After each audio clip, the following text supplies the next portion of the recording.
Good morning, Anthony Del Toro. Rick E. in here this morning saying, wake and bake. My goodness. A little early.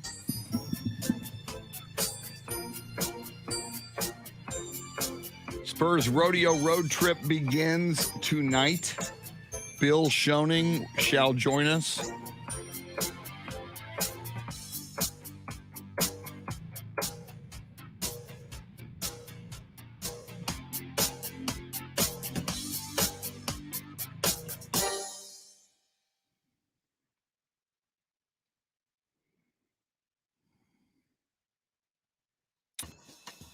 See here. Woo! Oh. This is the Chris Duel Show.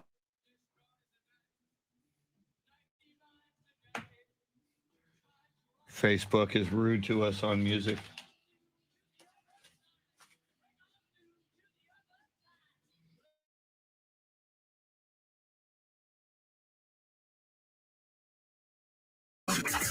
Now, Chris Duel. It is Wednesday, February 9th. We are 3 days away from Super Bowl 56. The Spurs begin their rodeo road trip tonight on the road at Cleveland.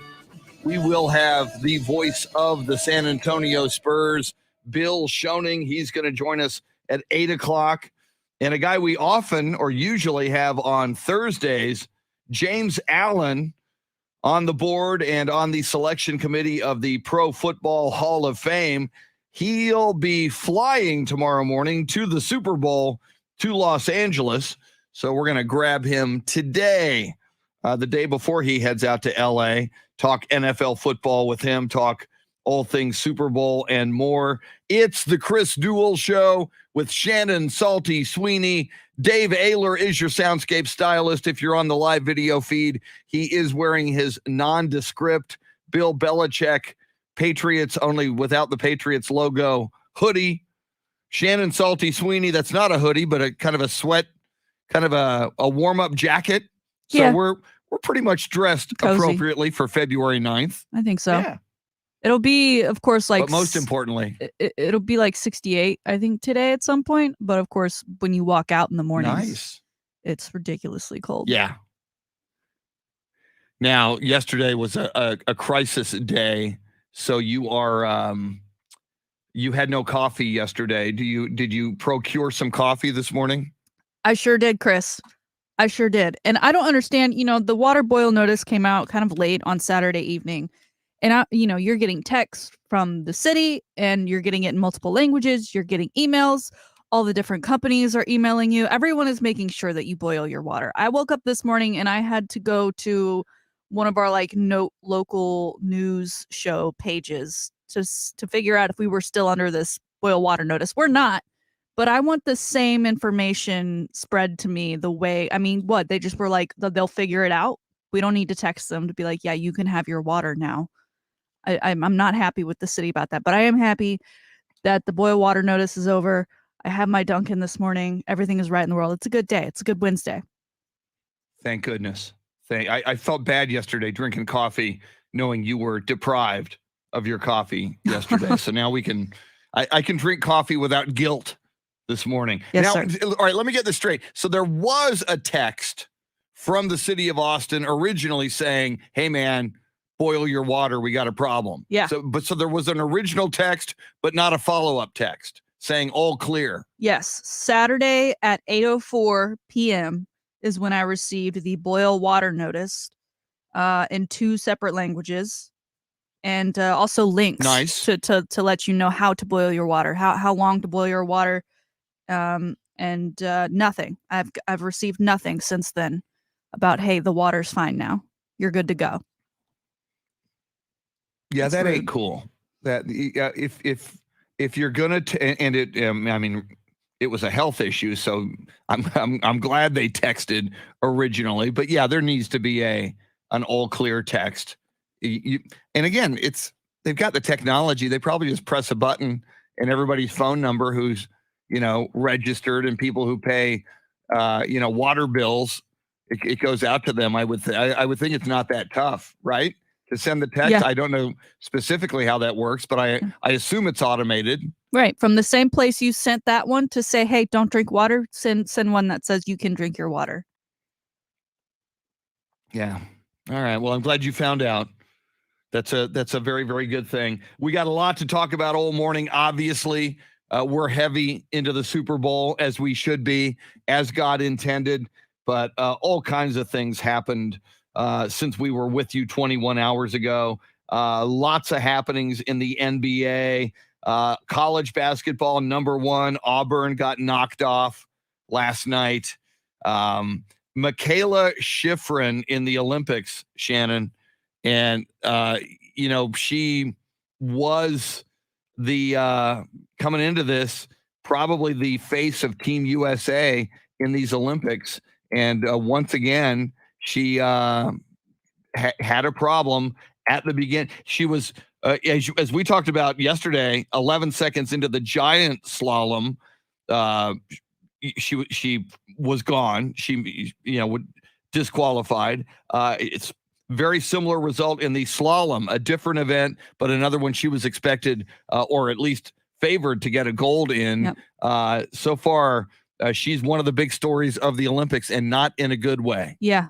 This time, just 5 seconds into her run, she ends up missing a gate on this slalom event. And of course, the point of the event is to go through said gates. So she ends up getting a did not finish.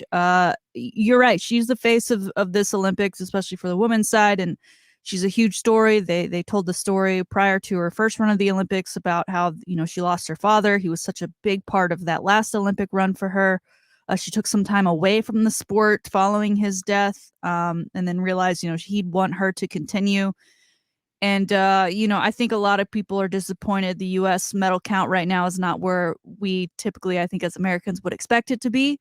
And but there's no reason to go blaming Michaela. And I think NBC, who's doing most of the coverage here, they kind of need to learn from the Simone Biles situation that happened over the Summer Olympics and not make the story what's wrong with Michaela Schifrin, and instead maybe turn focuses to those that are, exceeding expectations, and those that are medaling, and those that also have great stories. That doesn't mean we need to forget about Michaela and not cheer her on in the events she has left, but to make the story all about the failures that maybe she's had thus far.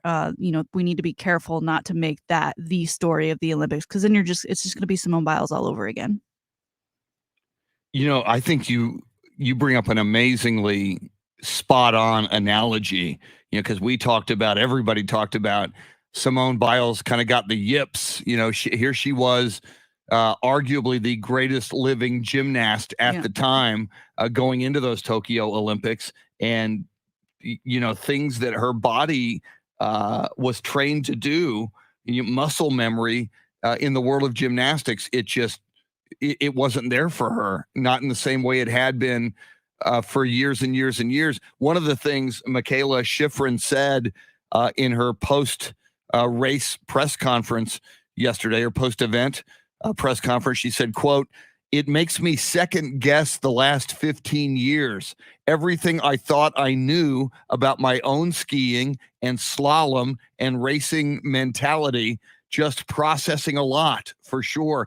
It sounds to me, so much of this is mental, Shannon, and so much of it is repetition and muscle memory and just mental preparedness and discipline for what you're doing. And here, she expected her body to react in a certain way, and apparently it did not. And it's fascinating and sad that Michaela Schifrin is going through this. Yeah. I don't know what the ski equivalent for the gymnastics, the twisties, but maybe that's part of it. And maybe also, I would imagine, we talked about how these are all man-made slopes that they've got here just outside of Beijing. And so when you see the wide shots, the only snow you see is on the runs. Everything else is just mountain. And some of these slopes, for some of these events, there's like a nuclear plant on the other side of it. Like it's visually, I would think, for any skier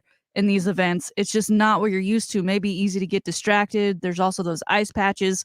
So I think it's a lot, and I don't want that to be like excuses, but it is different. And you know, I feel for her. You know, we got Lindsey Vonn, who of course prior to Michaela Schifrin was like the female skier for Team USA.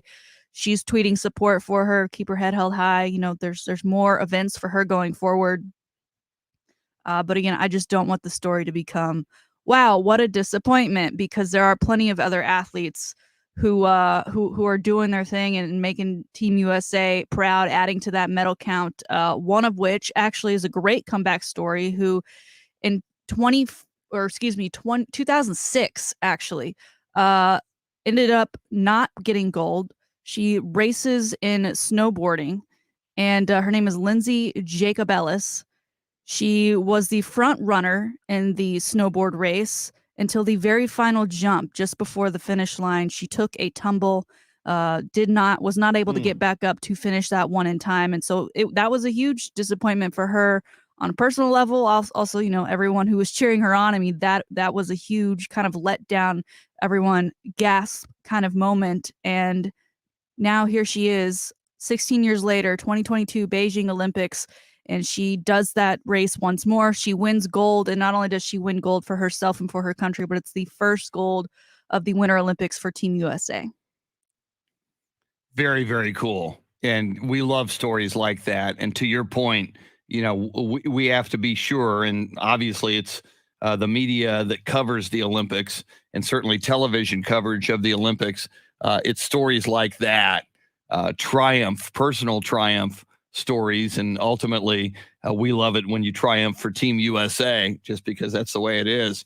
That's a tremendous story. Now, you mentioned not only, you know, the artificial snow that these skiers are skiing on. You mentioned the nuclear power plant in the background. In addition to that, now there are Olympic athletes getting on social media and putting out their photos of the food they are being served in China. And my God, it's not pretty, especially some of these athletes are being quarantined because they either have had COVID or come in contact with someone with COVID, and they're being served, you know, the equivalent of prison meals. In fact, there's probably some prisons that serve better meals than what these Olympic athletes are being served. And, you know, China is used to being able to, you know, because they're an oppressive regime, control the narrative when there's bad news. But so many of these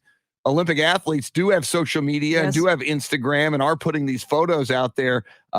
So many things, from the nuclear power plants to the facilities to the fake snow to the bad food. A lot of this is not good PR thus far for how China and Beijing is running these Olympics. Yeah, I've seen some of the food pictures you're talking about, and it kind of reminds me of those, it's like a blue box with a penguin on it, those kids' meals that you get from the freezer section. And you just pop it in the microwave. I mean, they kind of are reminiscent of that, aka prison food for adults. And there is the Olympic Village, but because everything is so spread out, I think the most of the skiing is actually done like 150 miles from Beijing. So a lot of athletes and even media members and such and coaches are in hotels. And specifically, I think most of the photos are coming from the hotels. They're not coming from the robots that are serving them in the Olympic Village. They're coming from those hotels and meals that are dropped outside of their doors. They don't have an opportunity to go to a cafeteria and select what they want. They can't go out to a restaurant and do something local. They get what's dropped at their door. This is very much a women's NCAA tournament flashback kind of moment when seeing this food. But ultimately, it's worked out thus far in that those that have posted have since been given better meals since then. And it's sad that that's what it takes. Like, if you're the person making that, are you for real sitting there thinking, yeah, an Olympic athlete is going to love this? There was one, I believe she's Russian, who posted her meal, and she said, listen, I've lost weight since I've been here. I can see my bones starting to stick out. I'm not able to sleep well. My muscles ache. I'm not able to train the way I'd like to because I'm not getting the nutrition that I need. You know, so many of these athletes train and eat a certain way, and a lot of them continue to do that throughout the games. And when they're not given the opportunity and then not the nutrition that just a normal human being needs. Yes, it's a story. It's huge. And I'm glad that those that have voiced their concern have seen progress towards getting better meals. Yeah, I saw it as well. The Russian biathlete that you're talking about, Valeria Vanistova, her name, and she with this photo of just like an odd piece of meat on a bone, some pasta, some kind of sauce or beans, some potatoes, and then I guess a piece of chicken that I can barely recognize. And she said it was the same meal served to her. All 3 meals, breakfast, lunch, and dinner, the same thing arrived in this little cardboard container for 5 consecutive days. And I mean, and you don't think about that. I mean, you become an Olympic athlete and you train all your life, and nutrition is a big part of being a high performance elite athlete. And then you make it to the Olympics, and then you're served food that makes you lose weight and that is pretty much awful. I mean, that was not in the brochure when you decided to become an Olympic athlete. Yeah. I got a feeling. Did you hear yourself, Chris? You said something that's either a sauce or beans. You like? I couldn't tell. I couldn't identify it. At first glance, being from South Texas, I said, okay, that's salsa. But then I saw chunks of what looked like beans in it. So, yum. Yeah. Yum. My goodness gracious. Now, we are hearing Team USA has brought in their own food for their athletes.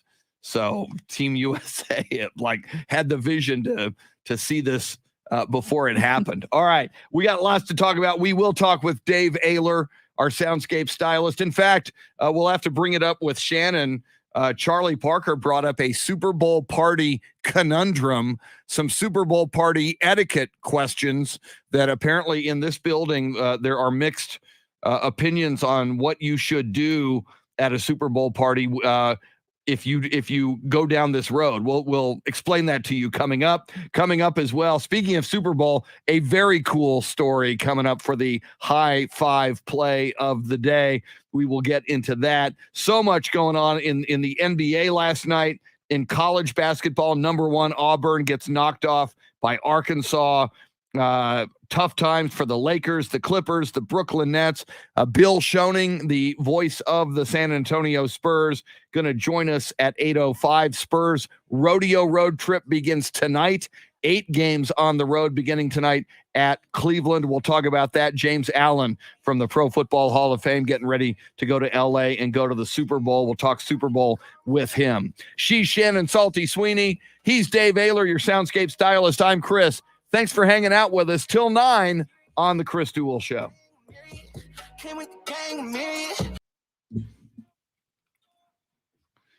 Sam Tobias says on today's menu, mysterious goo. Exactly.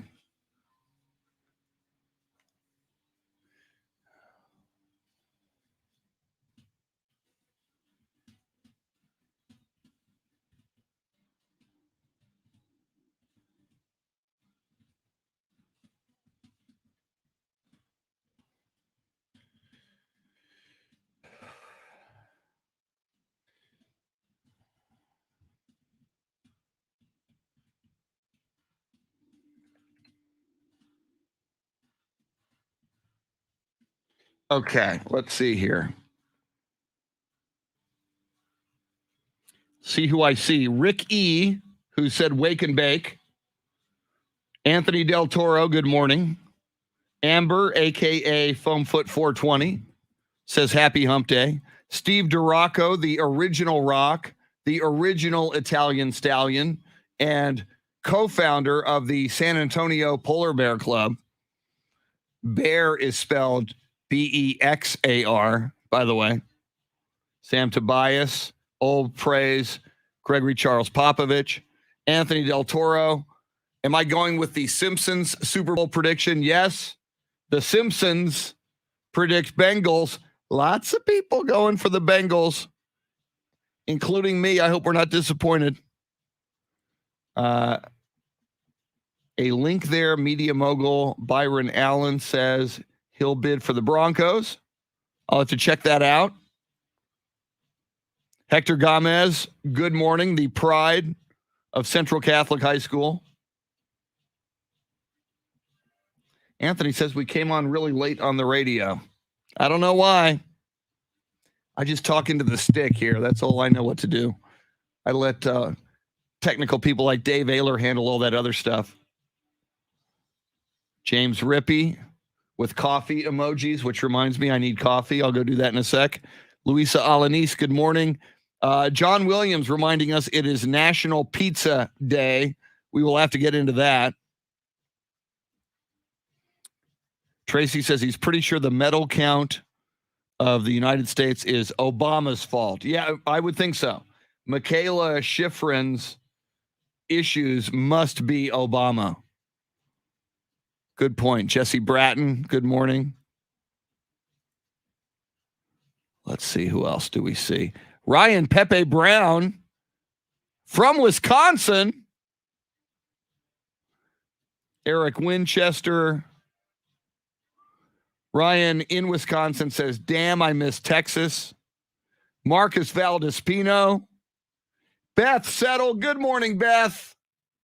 You are up early, as is everybody who's up this morning at this hour. We are all up early. If you hear me right now live, you're up early. Yeah, Louisa rooting for the Rams. Not me, Louisa. I'm rooting for the Bengals. I'm rooting for Joe Burrow. I'm rooting for the city of Cincinnati.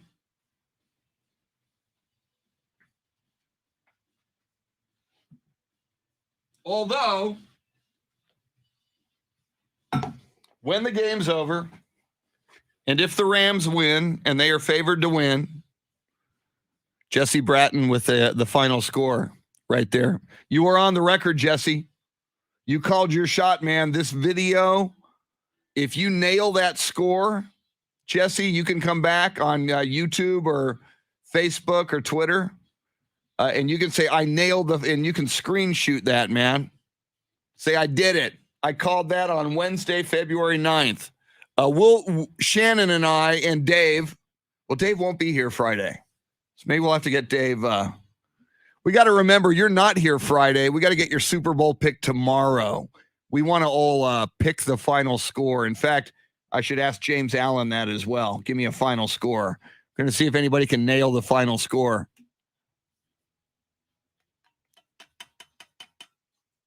Yeah, I got to write myself a note to ask a final score from James Allen and from Bill Schoening.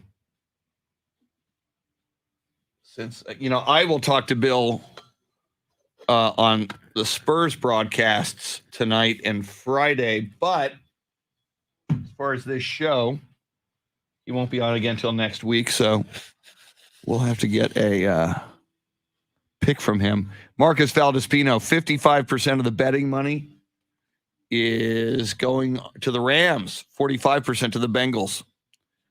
Well, and you know what? Again, I look at the rosters, and the Rams are just up and down the roster a better team. I think most of us would agree with that. I think a lot of us, myself included, are getting, we're buying into the hype and just the whole Joe Burrow swagger. So, and just magic. And again, though, I mean, can you do it 3 times in a row? They went to Tennessee and won on the road against the number 1 team in the AFC as far as seeding. Then you go to Arrowhead and you win. Now you got to do it against the Rams, technically in their house. I mean, it is their house, but the fan makeup will be different. Plus for the Rams, though, even that NFC Championship game against the 49ers had so few. I mean, had more 49er fans, it seemed, than Rams fans. So the Rams are used to winning a big game in that building when not all of their fans are making the noise for them. I watched Joe Burrow's media availability last night on YouTube. Yeah, but see, the Raiders game was at home and they were favored. I know that, Marcus. So I'm talking about beating a team that you're the underdog and on the road. So that, Tennessee was very impressive that win. Yeah, that Raiders game went down to the wire. Raiders could have won it at the end. But yeah, I'm talking about, can you for 3 games in a row pull off the big upset? They weren't expected to beat Tennessee. Some did. I had faith. They weren't expected to beat the Chiefs. I didn't even have faith there. I wanted them. I picked Chiefs. And they're not expected to beat the Rams. So we shall see. Where did I put that story that we're going to do here in a second?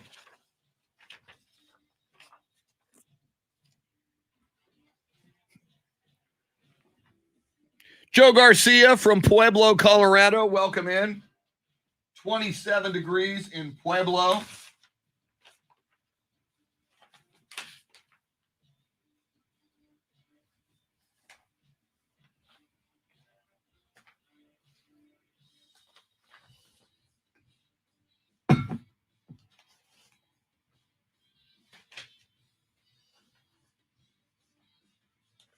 There it is.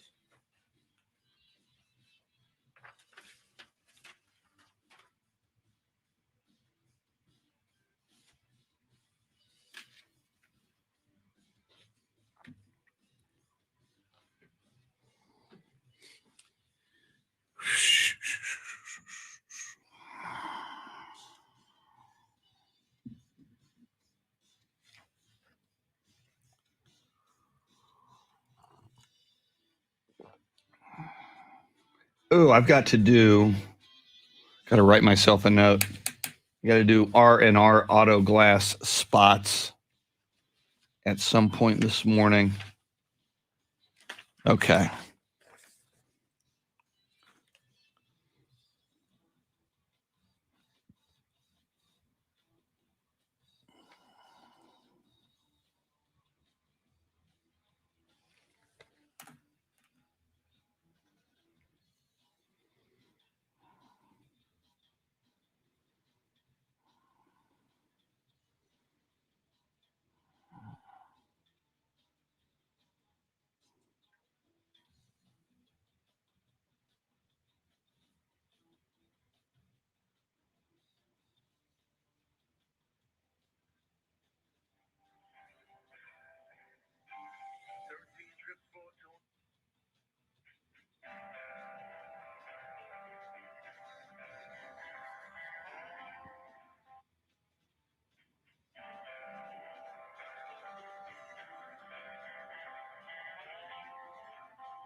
We're back. It's the Chris Duel Show with Shannon Salty Sweeney.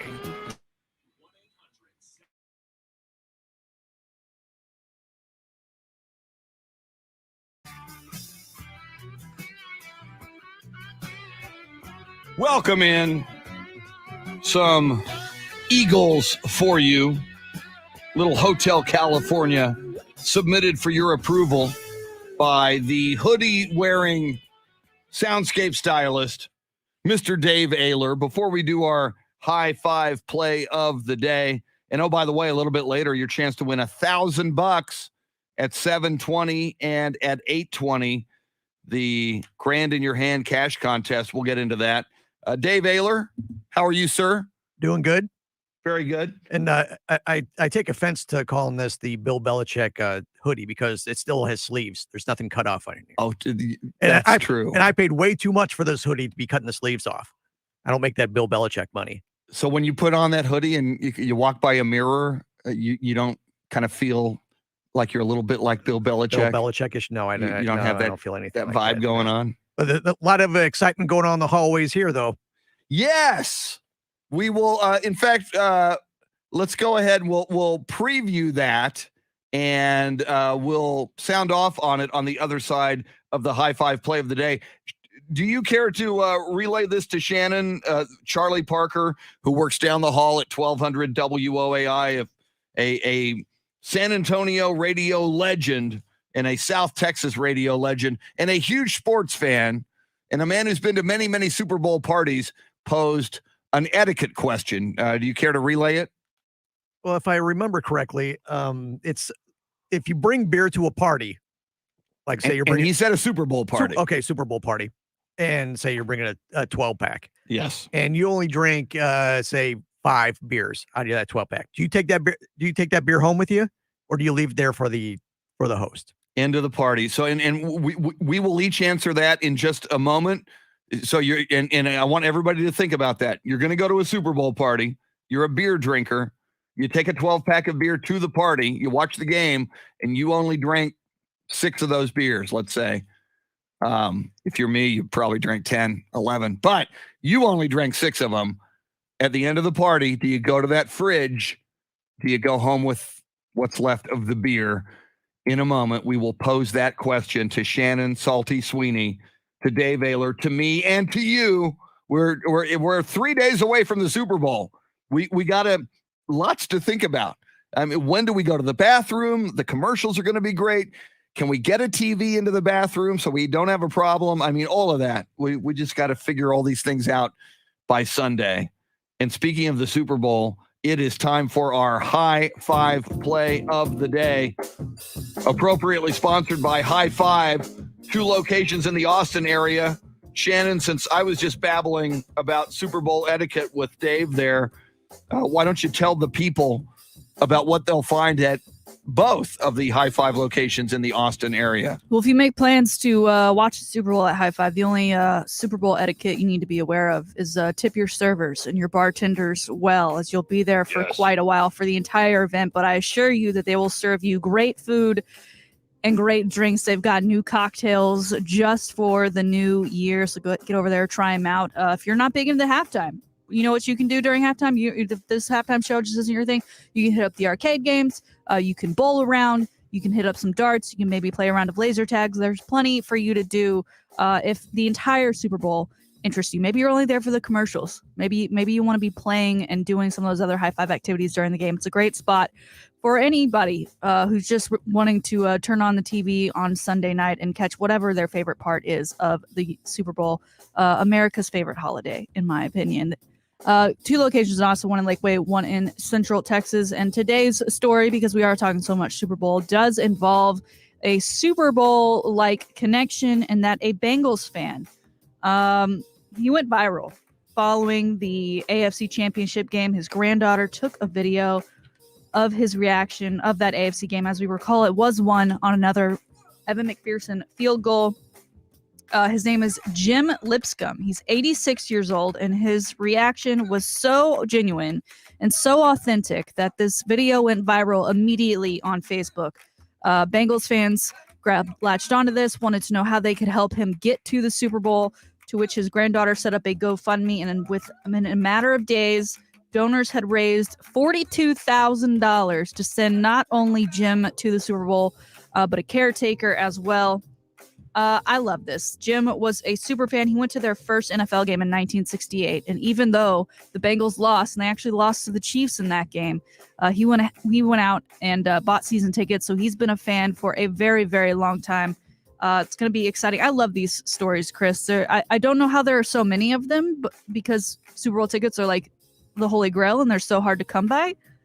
But I love that we get these stories out of them. And so to everyone who's donated, and to Jim, I just hope you have the best time of your life. And for you, I hope the Bengals win.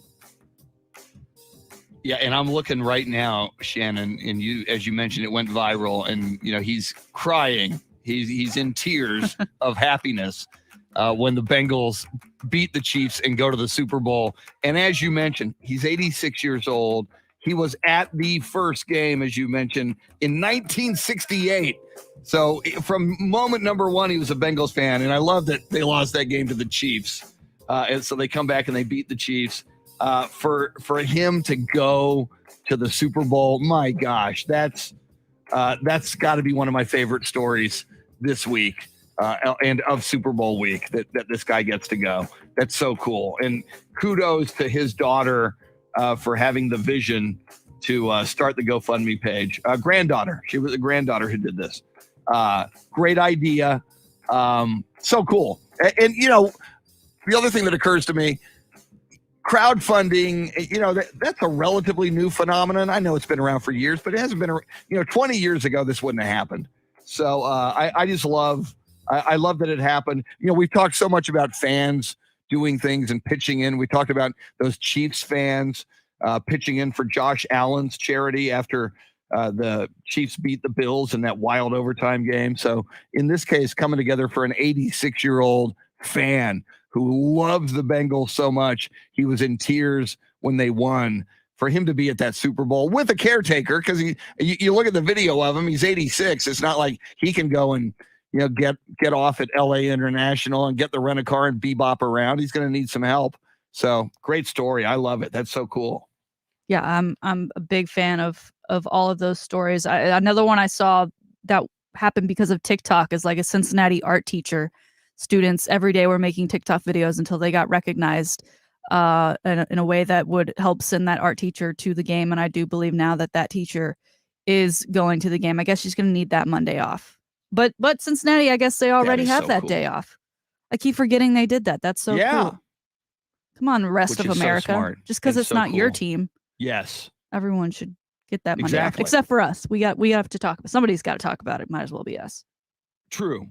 But I think, and as I think about this, if the Cowboys ever go back to the Super Bowl in our lifetime, not only should the Dallas mayor declare Monday a holiday, but huge numbers of fans in Austin and San Antonio. In fact, I think San Antonio per capita, and as far as market size and spending on merchandise, we're number 2 to Dallas as far as Cowboys fans. And I'm sure Austin is right up there as well. I would hope that San Antonio Mayor Ron Nierenberg, if he's still in office, whenever the Cowboys get to the Super Bowl, and the Austin mayor, whose name escapes me. If you know the name of the Austin mayor, Shannon, dive in with it. But across, Houston, well, probably not Houston because the Texans, but El Paso, major Texas cities, mayors of those cities need to, in addition to the mayor of Dallas and Fort Worth and Arlington and everything up there, holiday.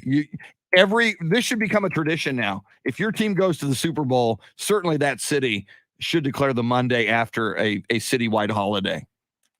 Yeah, and surrounding cities, right? Because as we talk about, so many people in Austin, San Antonio, huge Cowboys fans, and not every city in America has an NFL franchise. So you have to be fair to everybody.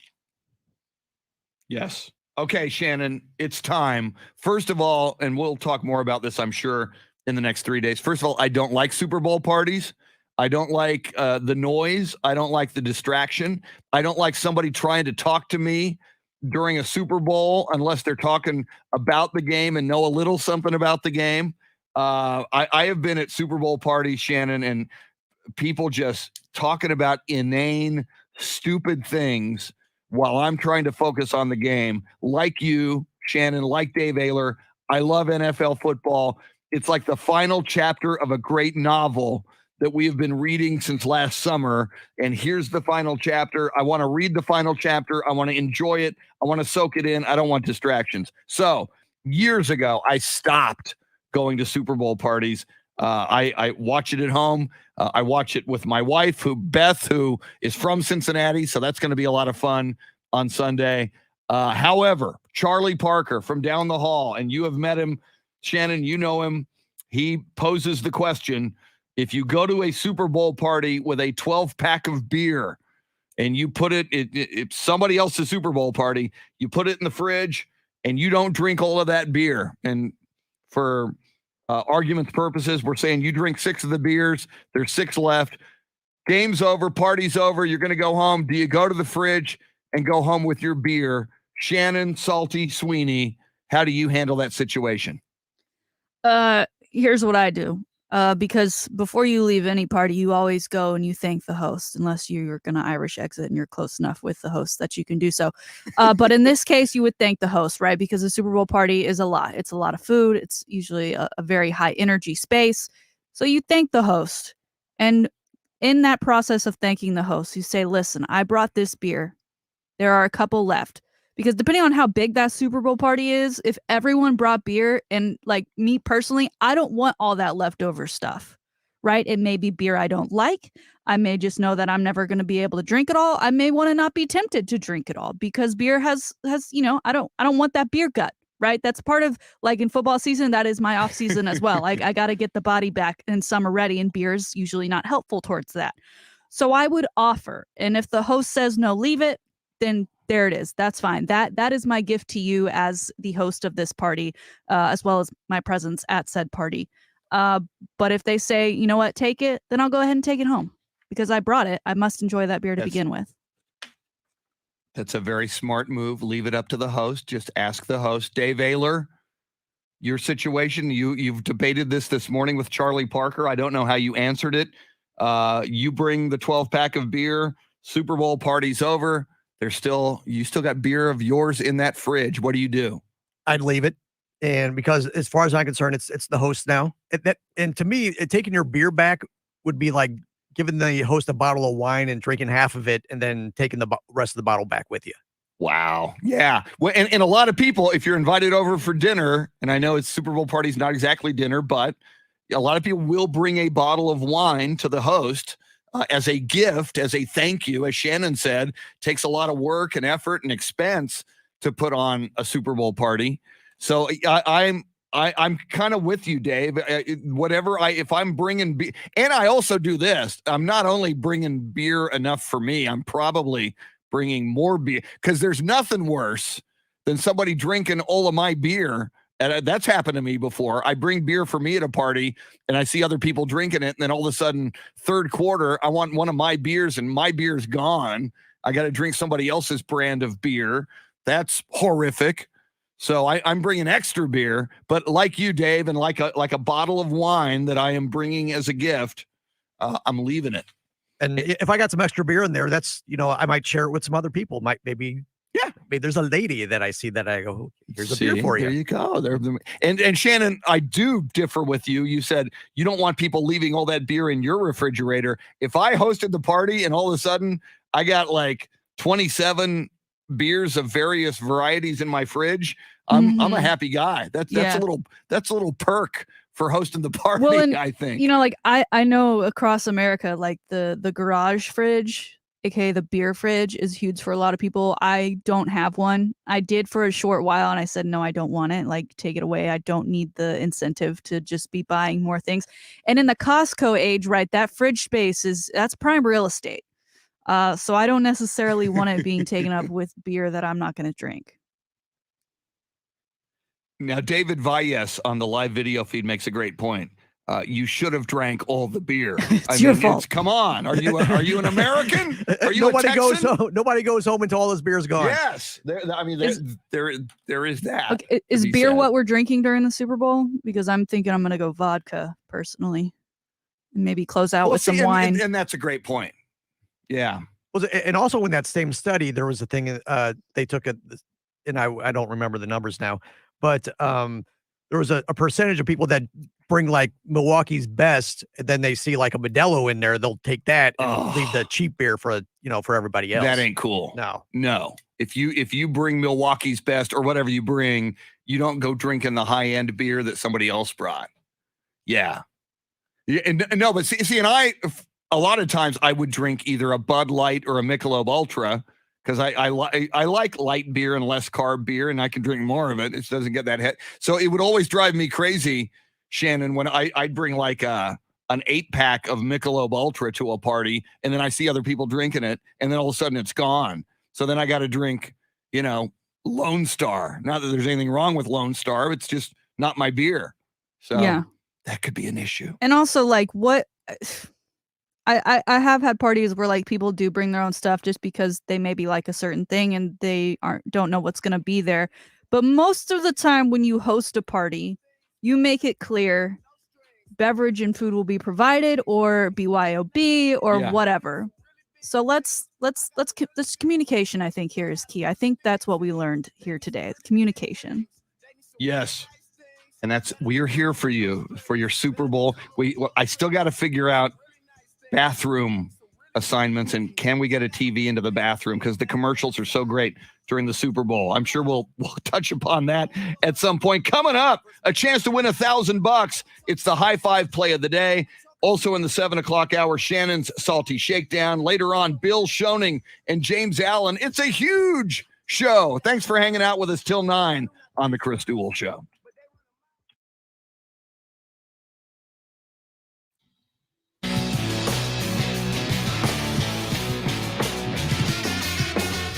And, Neil is there's a compromise. Take a couple of beers home. Well, yeah, and leave some of your beer. That way you can't be totally right and you can't be totally wrong. It's like, all right, I'm going to leave some beer as a tip in the fridge, but I'm taking a couple of roadies with me. Although roadies are not cool after you've been drinking and you're drinking and driving on the road. Robert Browning joining us from Tokyo this morning. Icy and possibly snowy Tokyo.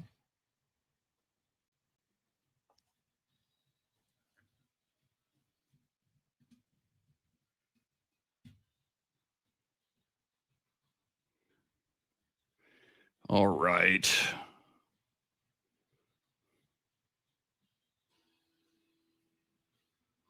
Dave Emilio, welcome in. Where did I see that? There you are. I'm leaving with more beer. That's funny.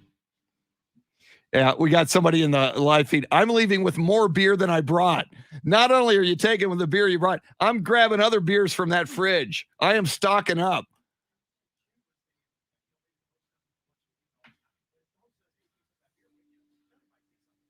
Yeah, you're right. Yeah, that would be, if you're the host, you go, man, I got all this beer in the fridge.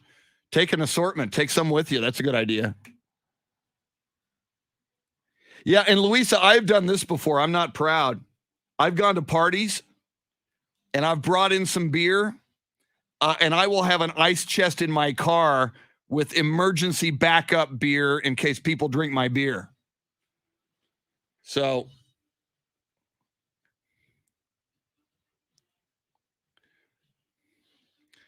Cody Webb, what do you always need to bring to a party? A chair. So I bring my own cooler so I can just take my beer with me when I leave.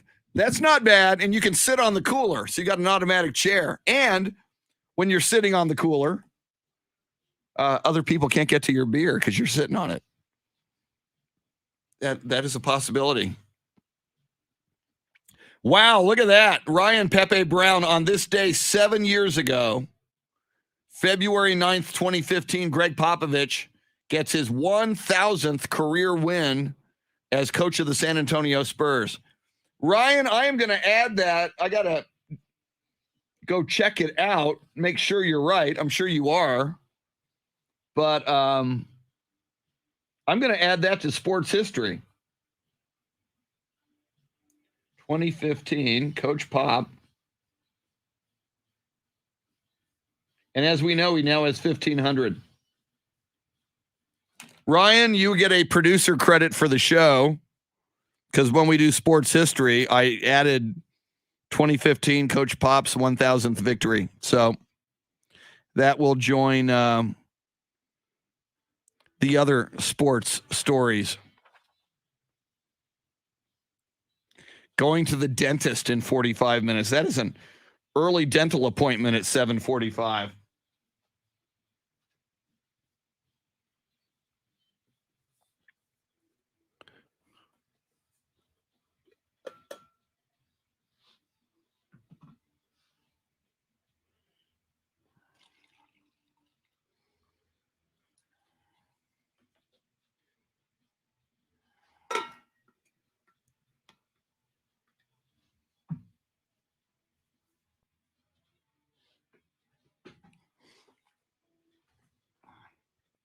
And that's happened to my wife too. She doesn't drink beer. She drinks Chardonnay. So she, we've gone to parties before where she'll bring a bottle of Chardonnay so that she can have a couple of glasses of wine. And then, other people, oh, I love Chardonnay. Can I get some of that? And then all of a sudden, bottle's empty because other people have been drinking her Chardonnay. So I have suggested to her as well over the years, we stick an ice chest in the trunk of the car with some backup beer and backup wine. All right. Thank you, Marcus. Marcus ran that down for me. Let me Popovich 1,000th win. See if that just comes up. Beat the Pacers. Yep, February 9th. Wow. Ryan Pepe Brown, my goodness. Beat the Indiana Pacers. Was that in San Antonio? 95-93.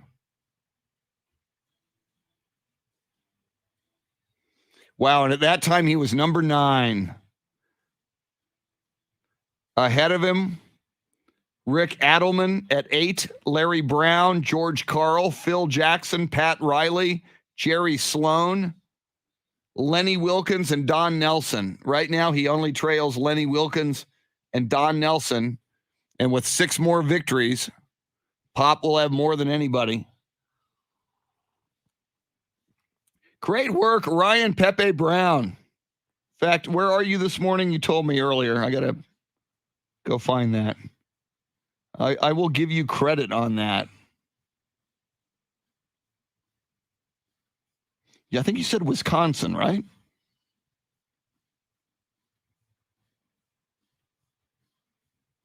Wisconsin. You're getting the credit.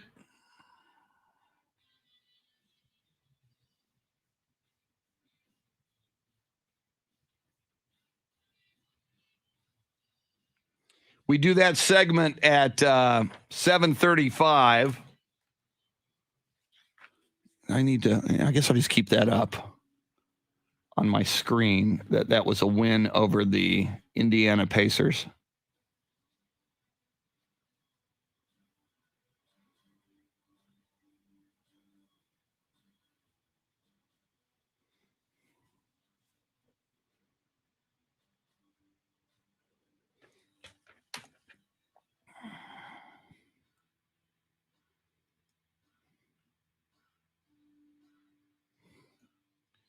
Yeah, and my goodness, Wisconsin in the winter and being from San Antonio, Ryan, that is crazy.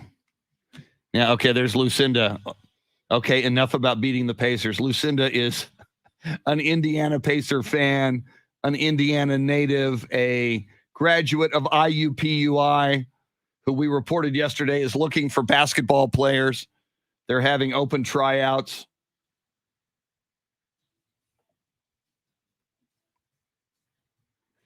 That's a great point, Marcus. Marcus says, as you get older, you become more selective about who you watch the Super Bowl with. Yeah, I agree. I got to see, did that? Did not. I thought I sent a...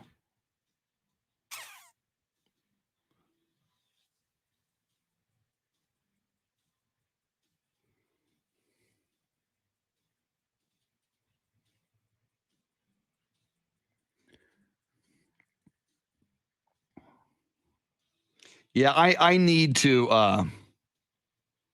I need minimal distractions when I'm watching the Super Bowl. And I don't want to be distracted during the commercials. So if you're at a Super Bowl party, the commercials are great. So if you're at a Super Bowl party, some people go, okay, it's commercial time. Now we can all talk. No. I got to focus on these commercials.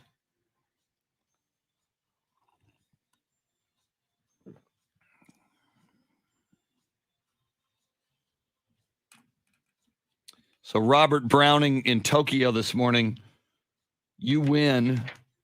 You're the furthest away, even though Ryan is in Wisconsin.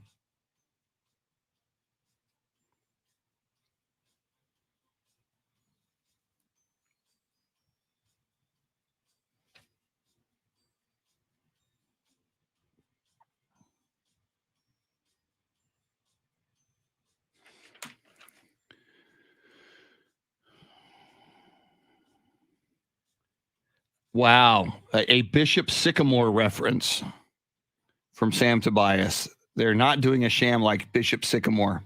True. I got to see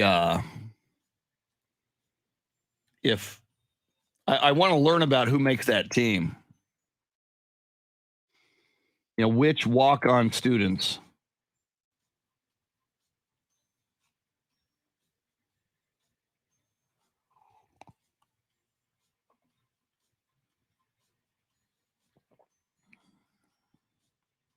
Well, Barstool Sports is calling IUPUI the worst college hoops team in the country.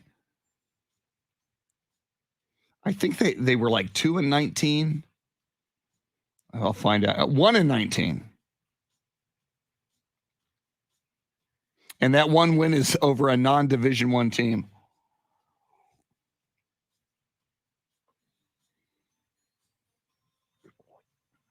I still love the story. I still love that a student or two or three can maybe make that team and play this season.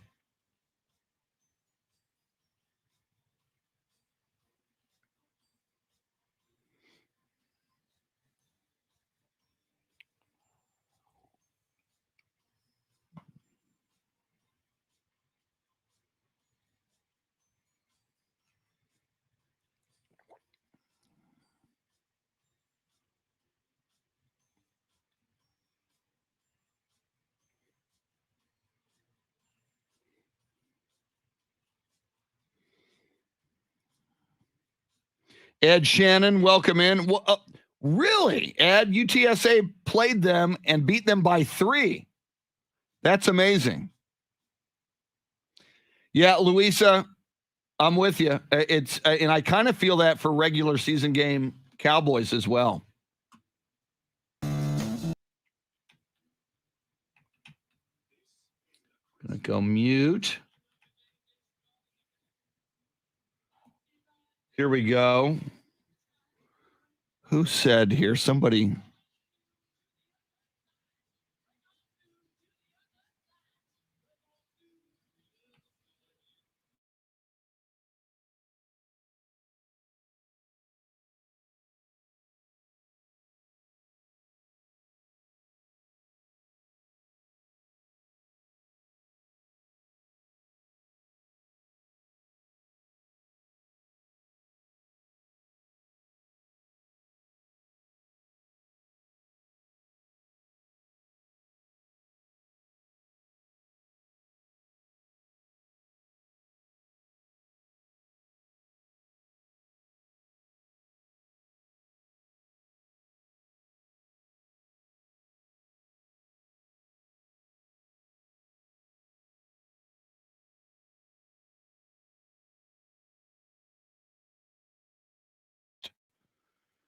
Welcome in, Shannon.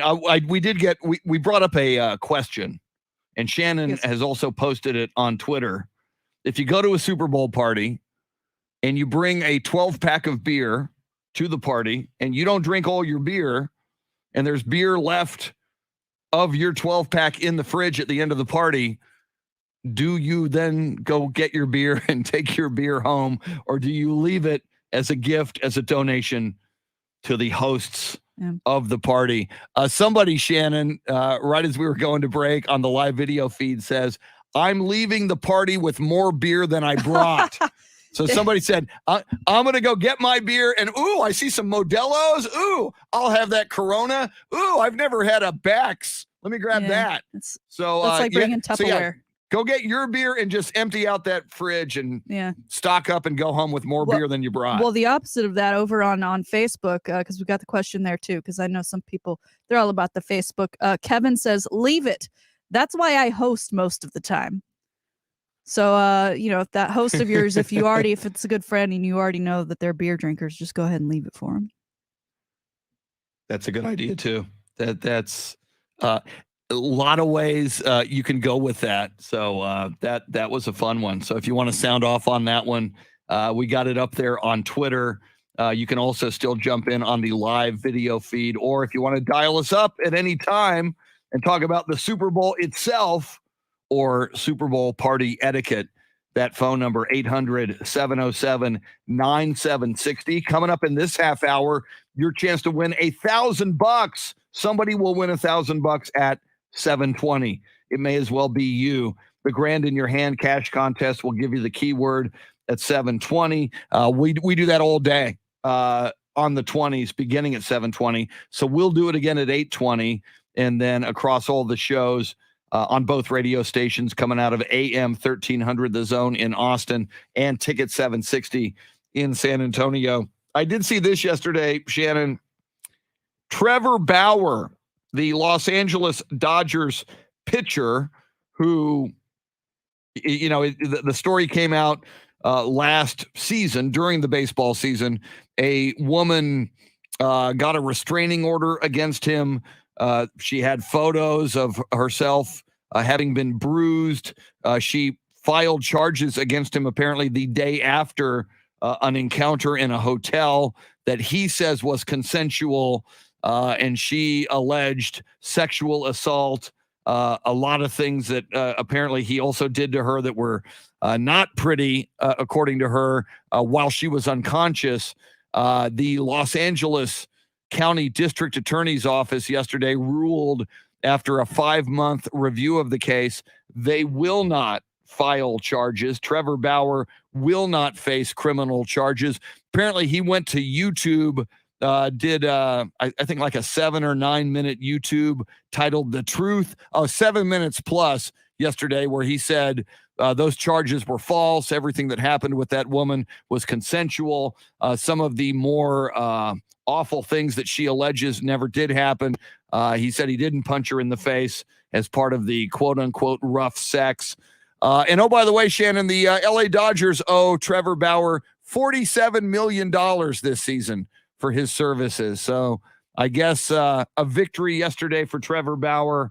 We'll see if he gets back to pitching. You got to wonder if this is going to dog him, for the rest of his, people heckle the Astros for what happened with the cheating scandal. I got to imagine there will be Trevor Bauer heckles in opposing stadiums for years to come. It's possible. And right now, with where baseball is obviously still in the lockout, this, has jumped up to kind of the top headlines in the world of baseball. It was a top headline when it first came out, but we obviously had postseason and actual baseball to discuss. But yeah, he's kind of a front runner now in the headlines. And he did release, I think, a video, pretty long video, where he spoke about it for the first time, again denying all of the accusations. But yeah, how much? 47 million this year? Yeah, 47 million is he is due to earn that.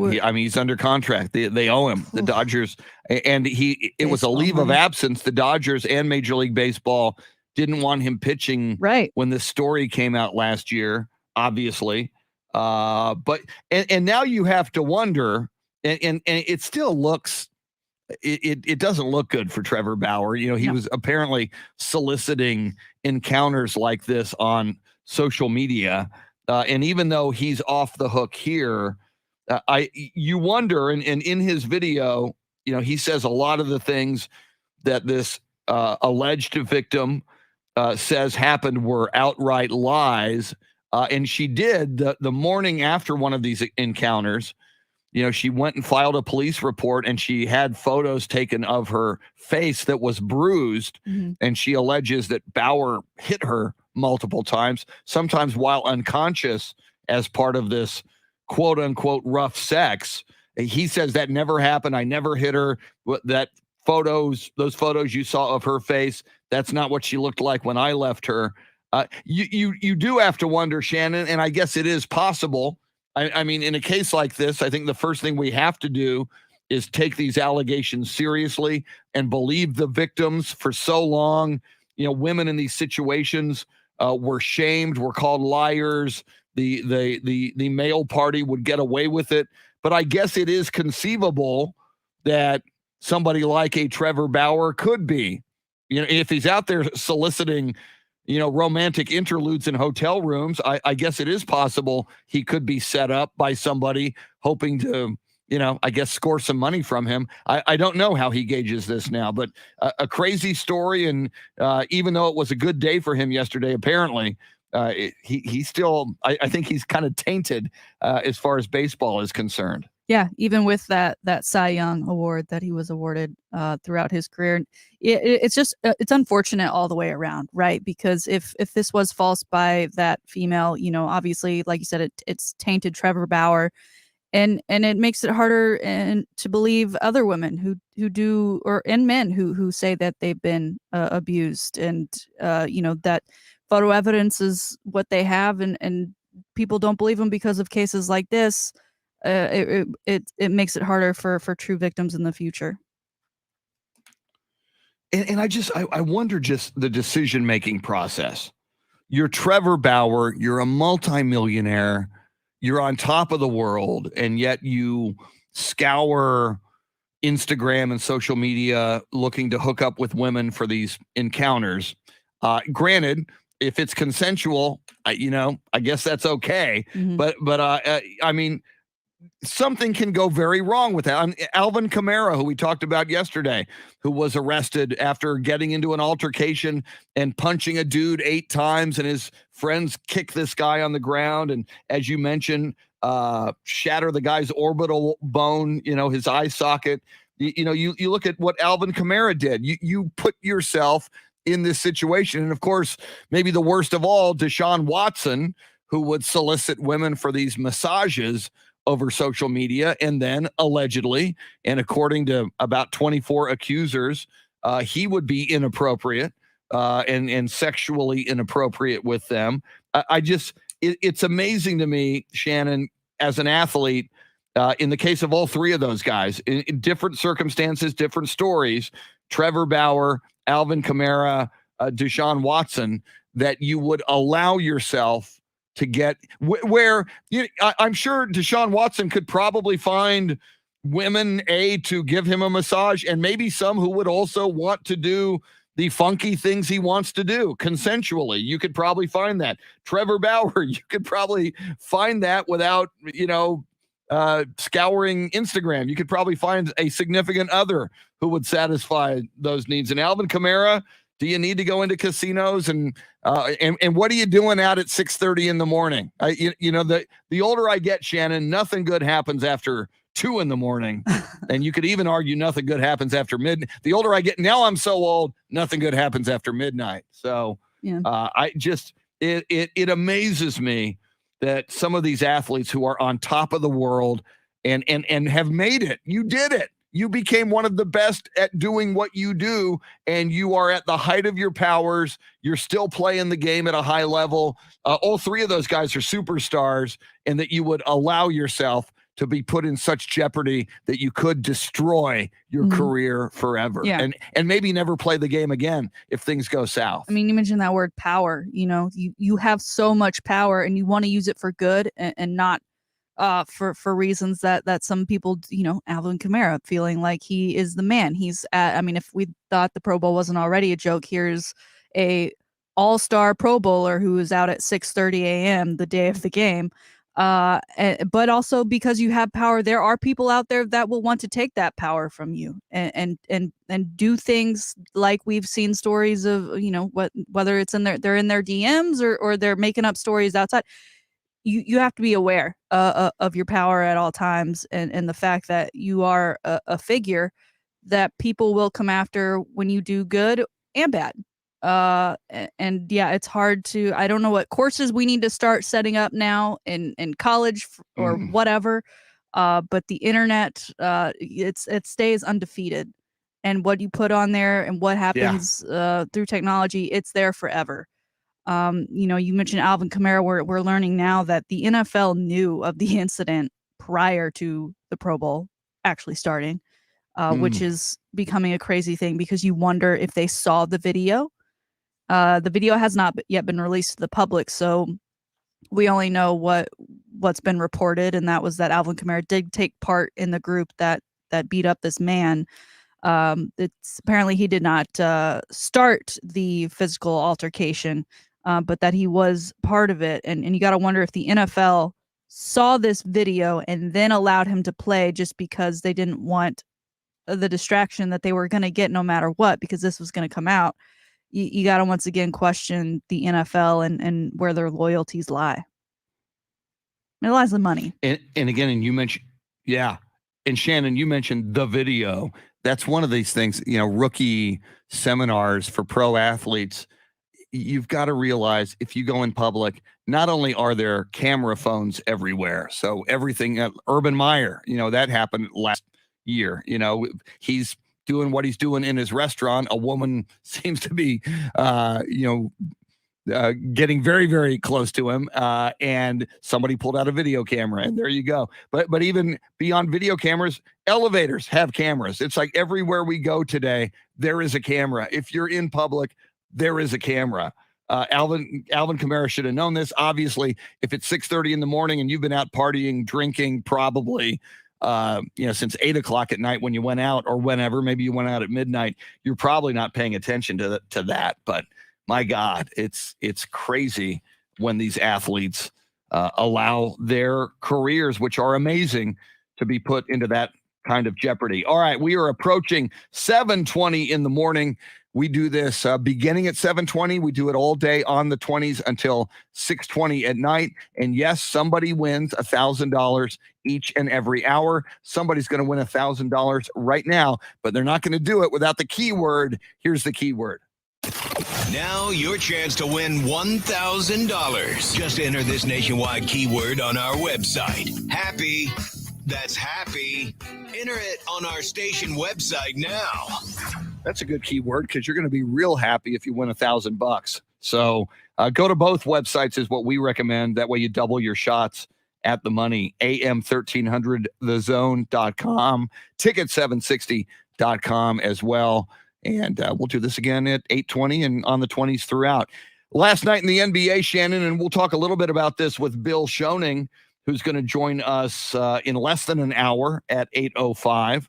And then, of course, James Allen of the Pro Football Hall of Fame at 8:35. But some big results in the NBA last night.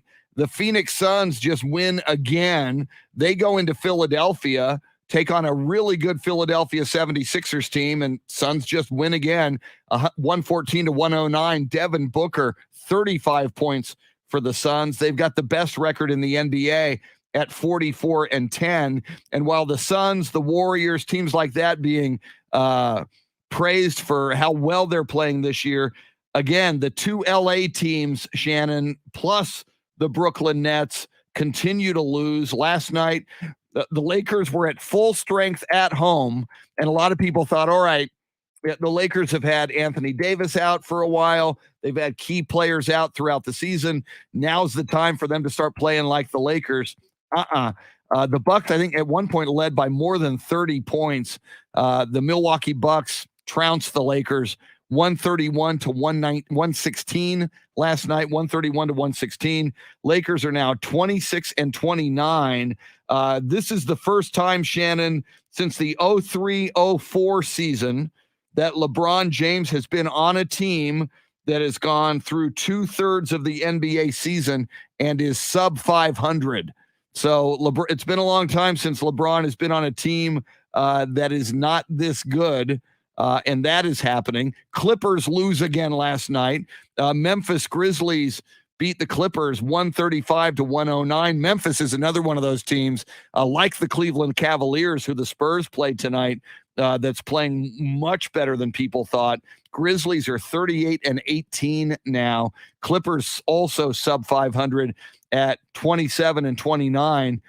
And then the other team, Shannon, we've talked about them, that they were expected to be a contender for the NBA title. The Brooklyn Nets, they lose again last night. They lose at home at the Barclays Center to the Boston Celtics, 126-91. And Brooklyn has now lost 9 in a row. And Shannon, no team in NBA history that has lost 9 games in a row at any time during the season has made it to the conference finals. So if Brooklyn's going to turn it around and go deep this season, they would be making NBA history based on their performance thus far. it's a shock. We're so used to super teams and then just kind of being the outright leaders and everything, and it's not the case this season. But a lot of the names that we used to know and love, I mean, they are getting older, right? I did see some clips of that Lakers and Bucks game, and Giannis and Anthony Davis were matched up. Anthony Davis 22 points, so it's not like he had the worst game, but Giannis 44 points. And I saw at one point a dribble sequence with Anthony Davis, and he could not get around Giannis. Giannis knocks the ball loose at one point, and then he totally shoves the ball back in Anthony Davis's face after a shot attempt. The Lakers, I don't know what the fix is. Last night, Russell Westbrook once again benched in the fourth quarter. He only had 10 points. The trade deadline is tomorrow, Chris, for the NBA. And there's been plenty of, rumblings about, Russell Westbrook. It's just not the match. It's just not the fit. But I don't know if that's, who do you bring in to fix that?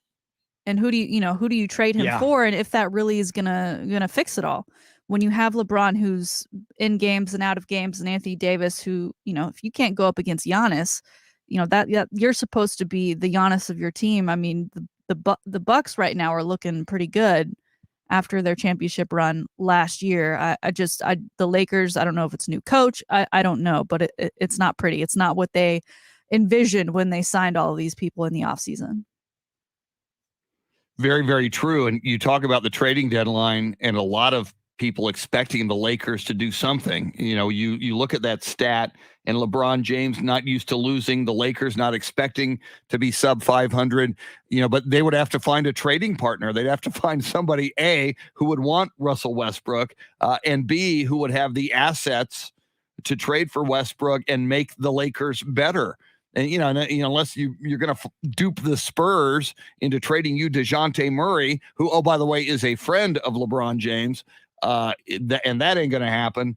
Good luck, Lakers. There was a pretty significant trade yesterday in the NBA, Shannon, the Portland Trailblazers. And this is a bit of a head scratcher. They trade CJ McCollum, who, along with Damian Lillard, I mean, those were the two stars on that Portland Trailblazers team. The fact that they would trade McCollum makes you wonder, are they just blowing up that Trailblazers team now? The Pelicans, in exchange for CJ McCollum, they send guards Josh Hart, Tomas Satoransky, Nickeil Alexander-Walker, and Didi Louzada, who I've not heard of, to the Trailblazers. And also the Blazers sending the Pelicans' way forward Larry Nance Jr. and Tony Snell.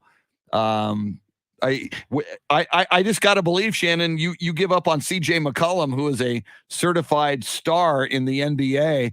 It sounds like to me, and looking at the standings, Portland, they are down this season as well. Looks like they're just going to go in a new direction. It got to make you wonder, what does Damian Lillard do when he comes back from injury? Does he want to be a part of the future in Portland? Yeah, and the players on that roster were a big question going into the offseason last year, right, with that new coaching search. So it is interesting that, they do have a new coach. We're in the middle of the season. I don't know if they were like, let's see if it works, and then now it hasn't. So let's use this time to start anew. But super interesting case going on with the Portland Trailblazers and Dame Dalla. I don't know. Maybe he considers going to like a LA or something, because he is a rapper, Chris, and he needs to have that network around him. And maybe one of those two teams in LA could use him. Yeah, and he's got to be a guy hungry for a ring. He's a superstar that hasn't won a title yet. And so, yeah, he might start thinking super team as well. Coming up, it'll be Shannon's Salty Shakedown. We got sports birthdays, a Dallas Cowboy quarterback having a birthday today.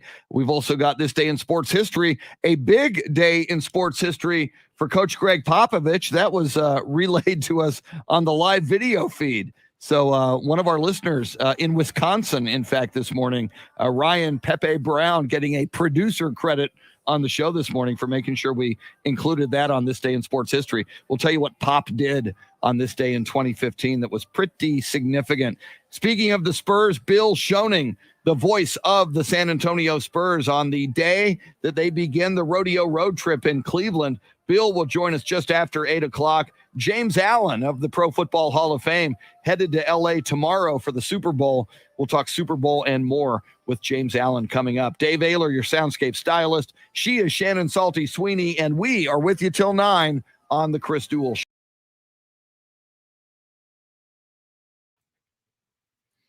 All right. I've got to record some spots here, just letting you know. Thanks. Let's see. I need...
All right. I need to do 3 R&R auto glass spots.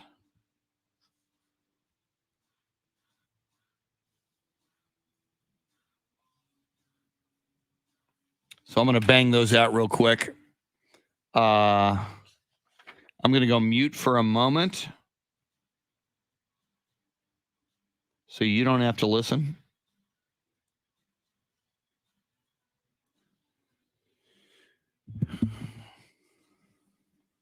Let's see here. I need that. I'm going to lose this.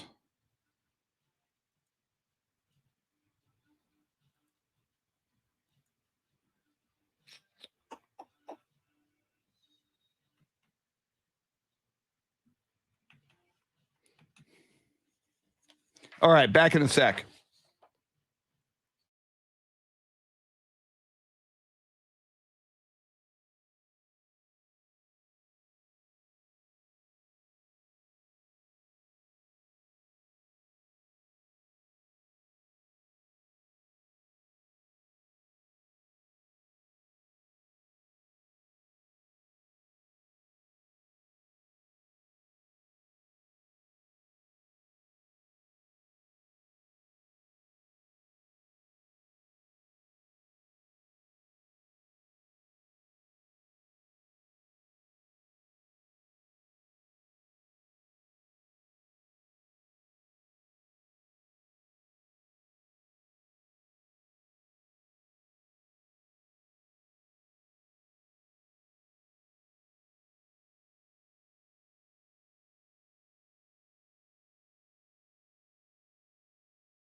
All right, got that done. Let's see here. Edit.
Okay.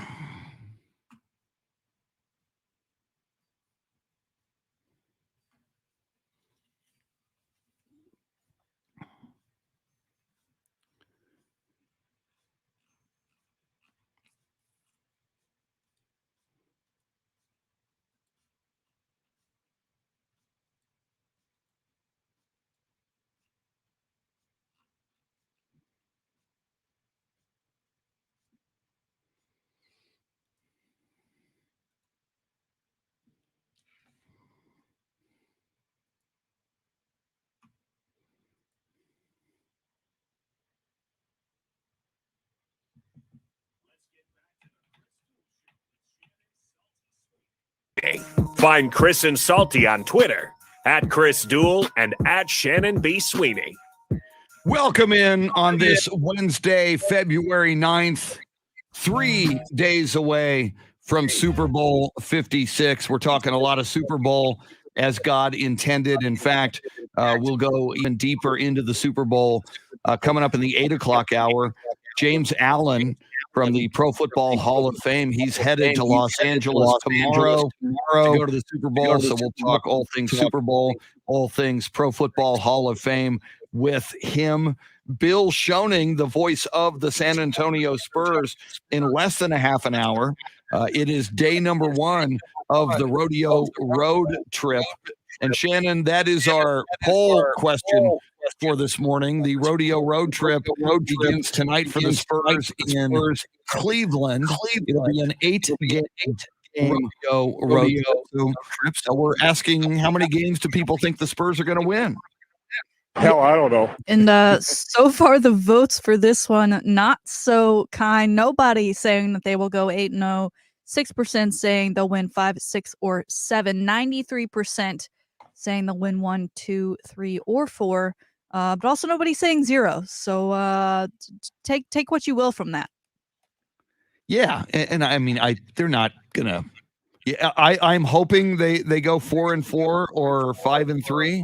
You know, you look at the Spurs record. The thing you kind of look at and you say, all right, what can they do on an 8-game road trip? Some of these teams are very, very good. Cleveland Cavaliers are number 4 in the Eastern Conference, playing better than people thought they would this year. Cleveland 17-9 at home. But you look at the Spurs road record. Spurs are 9-16 on the road. So they're sub 500 on the road, also sub 500 at home. But you would hope, if they could win 4 or 5, that would be a very, very successful rodeo road trip. We'll talk about that more with Bill Schoening coming up just after 8 o'clock. In a moment, Shannon Salty Shakedown. But first, sports birthdays and this day in sports history. On this day in 1895, William Morgan presented a new game to the world at Springfield College in Massachusetts. He called the game Mintonette. His new game called Mintonette. It would later be renamed volleyball. So William Morgan invented volleyball, but he called it Mintonette, and he debuted it this day in 1895 in Massachusetts. On this day in 2006, Al Michaels joined NBC's Sunday Night Football with John Madden.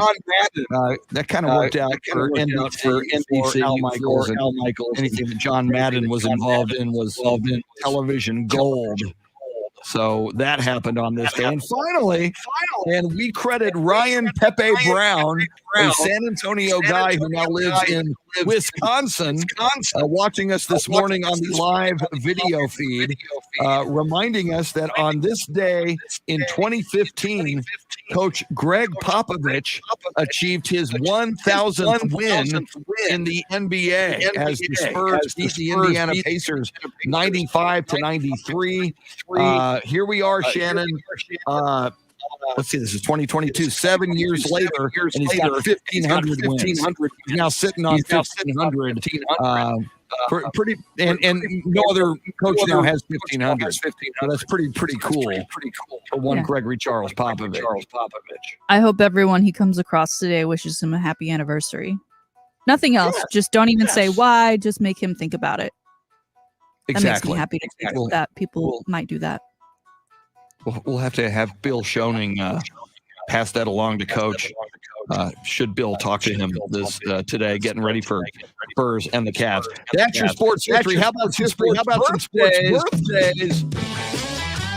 Born on this day in 1914, legendary Major League Baseball owner and promoter Bill Veeck. Bill Veeck owned the Milwaukee Brewers, the Chicago White Sox, the Cleveland Indians, the St. Louis Browns. Bill Veeck was born in Chicago, Illinois. He passed away in 1986. One of the more notable things that Bill Veeck once did as an owner, he trotted out a very, very small baseball player, a little person, to give a pitcher a hard time finding the strike zone. It was like a 3'2" batter, and Bill Veeck, and that batter wound up getting a walk because the pitcher couldn't find the strike zone. Bill Veeck did all kinds of kooky promotions. He was a very interesting guy. Two guys born on this day in 1952. American baseball player with one of my favorite names ever, Mookie Wilson. Mookie Wilson was born on this day. And Dallas Cowboys quarterback Danny White. Danny White took the Cowboys to 3 consecutive NFC championship games, and it just never happened for Danny White. But don't forget, he's got a Super Bowl ring, Super Bowl 12. He was the punter, and we haven't seen that since, a quarterback and a punter at the same time. Danny White, happy birthday, born on this day in 1952. That's your sports birthdays. That's your sports history. And now, ladies and gentlemen, boys and girls, friends, Romans, countrymen, farm animals, pole assassins, and monkeys, here it is. Your Wednesday Salty Shakedown. Chris, as we know, the 2022 Winter Olympics are taking place in Beijing. And even though they just started last week, it already feels like it's going by so quickly.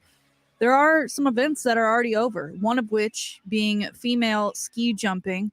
Ski jumping, for those unfamiliar, is where you go up very, very high and then you jump off a giant hill and you see how far you can get. I feel like it's the equivalent to diving in Summer Olympics, that you just get higher and higher.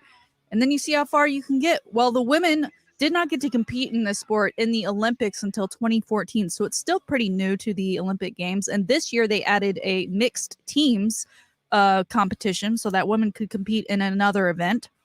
But unfortunately, the women's ski jumping ended in controversy this time around because 5 women were disqualified after they had already made their jump for the ski jumpsuits that they were wearing.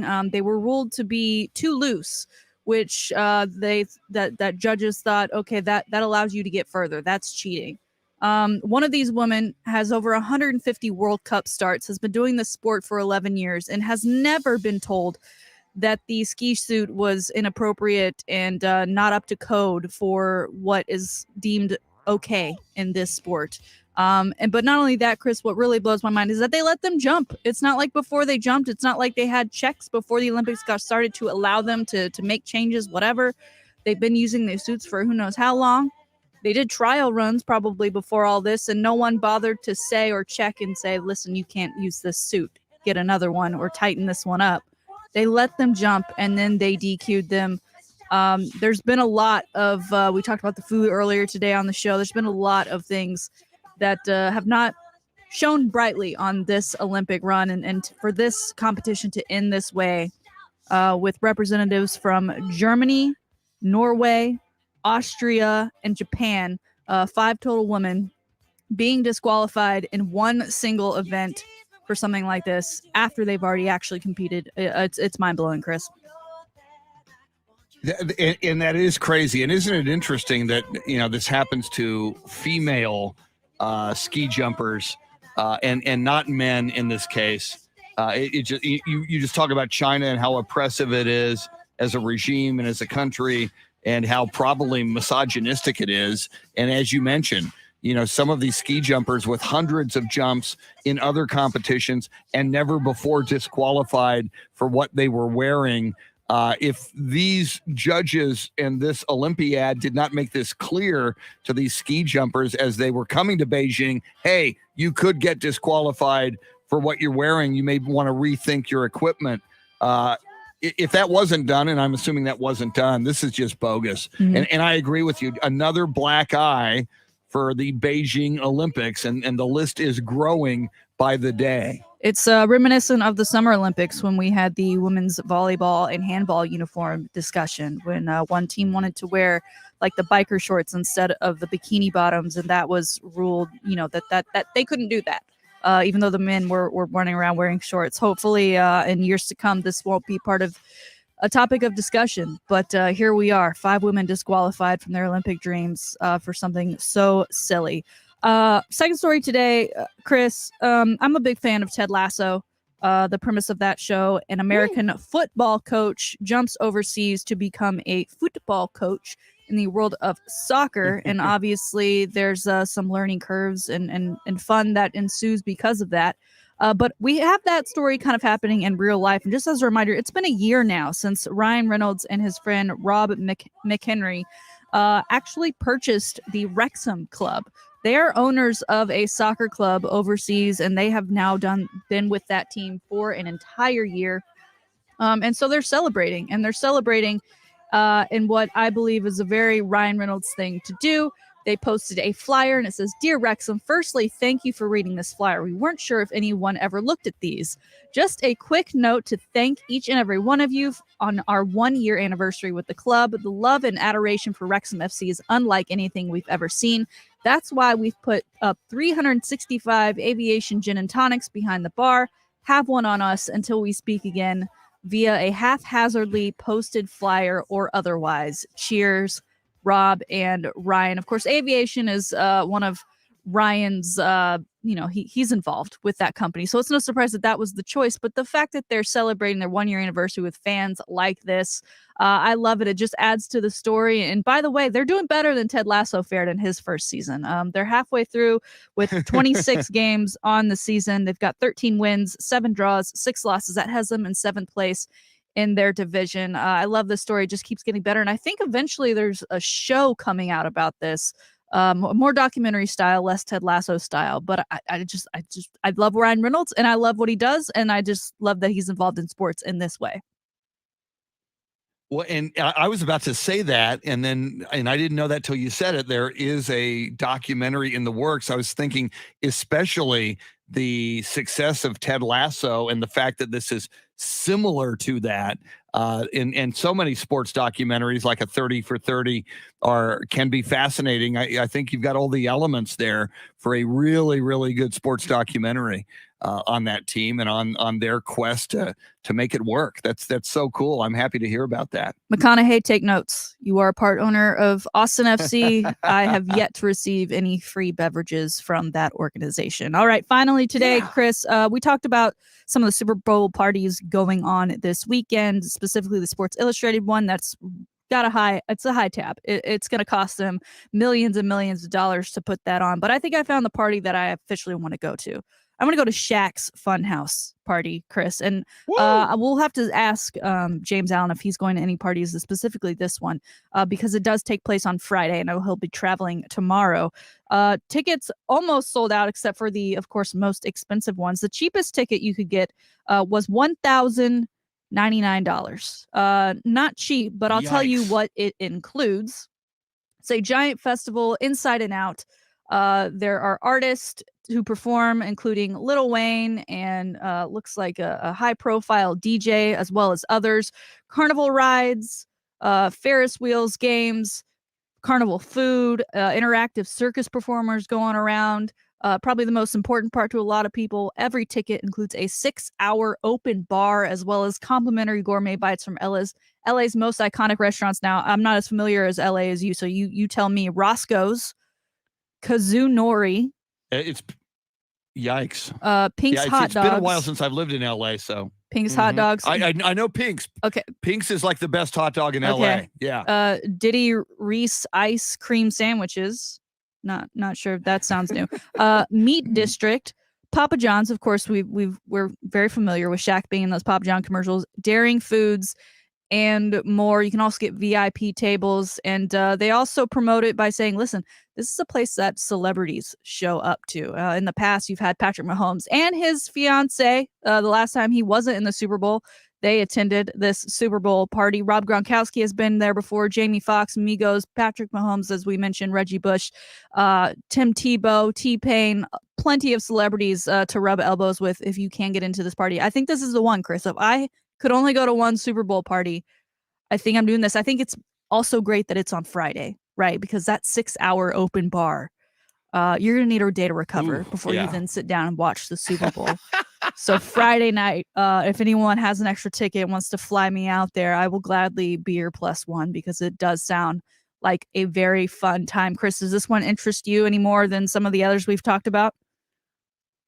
It sounds like great fun. And, anything Shaq is involved with. Plus, you had me at 6-hour open bar, which is absolutely beautiful. Yeah, just point me in that direction. But you're right. That is something to think about if you go to one of these Super Bowl parties.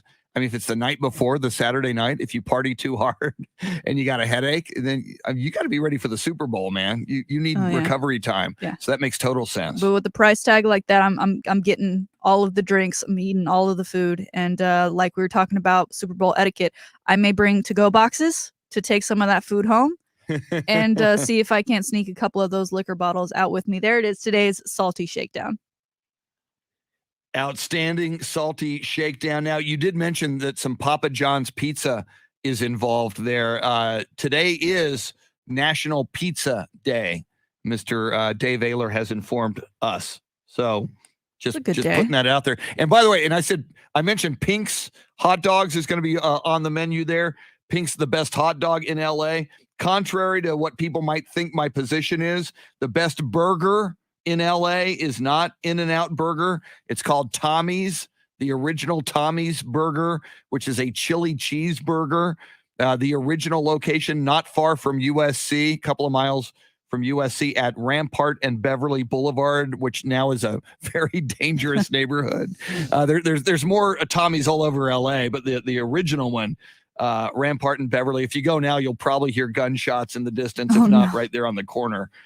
So it's a tough, but whenever you get to LA, Shannon, Tommy's hamburger, the original Tommy's, I know Whataburger is king in most people's eyes, but Tommy's is pretty special. I mean, burgers are my favorite, like, singular food item. And I love a good chili cheeseburger. I think they're underrated, but I think also people are afraid of them because the chili can be daunting, right? You don't want a sloppy burger. You want to be able to eat it and consume it without, like, looking a mess after the fact. So they can be hard to pull off, but that is a great suggestion, sure. All right. Well, speaking of greatness, Mr. Bill Schoening is going to join us. We will not only talk San Antonio Spurs and the NBA and the beginning of the rodeo road trip, but we will get Bill Schoening on the record since he joins us on Wednesdays and he won't be here on Friday. We will get Bill and James Allen headed to the Super Bowl. Both of those guys in the 8 o'clock hour. We will get their Super Bowl pick. I want a winner and I want a final score to see if any of us nail the final score of the Super Bowl or come anywhere close to the final score. So Bill Schoening joining us. Don't forget 8:20 as well. You get another shot to win $1,000, the grand in your hand cash contest. And will James Allen take Shannon to the Super Bowl and to Shaq's party? Come on, James Allen, you can make it happen. He joins us coming up as well. With you till 9 on the Chris Duel Show.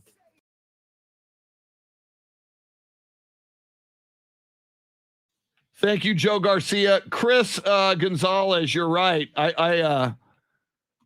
Eddie Goodell was that pinch hitter.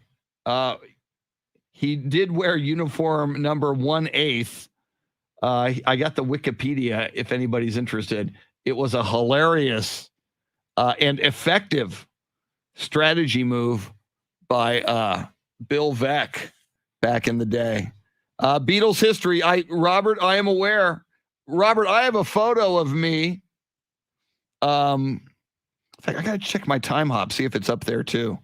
I have a photo of myself in the living room in Knob Noster, Missouri, where I saw that Ed Sullivan show. Okay, now this is just freaking out.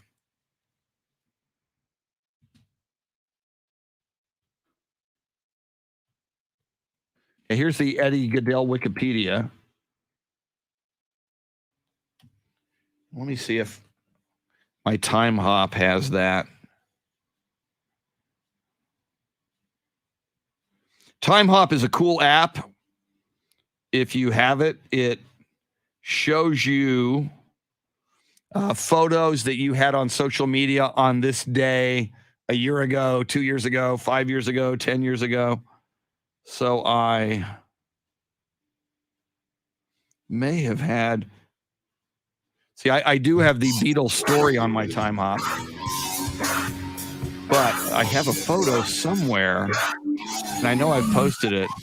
I'm with my sister, Beth, in front of the television set that we had when I was a kid in Knob Noster, Missouri. My dad was in the Air Force. There was an Air Force base there. That's why we were there. Oh, and I got Pop's 1,000 wins on my time hop.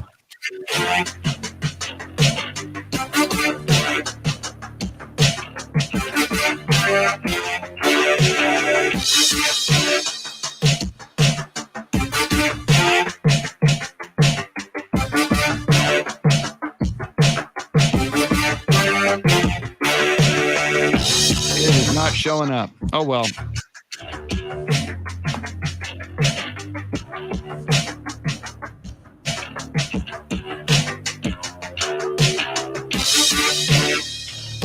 All right, I have got to edit something.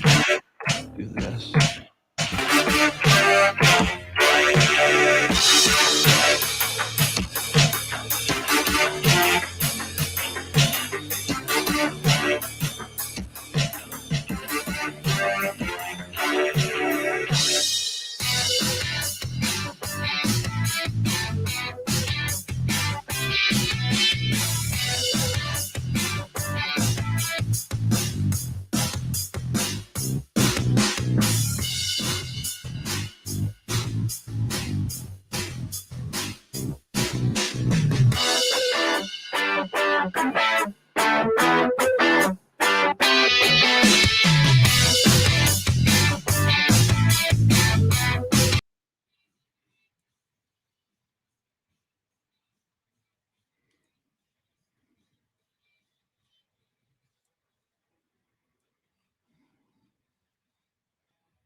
Darn it. Okay.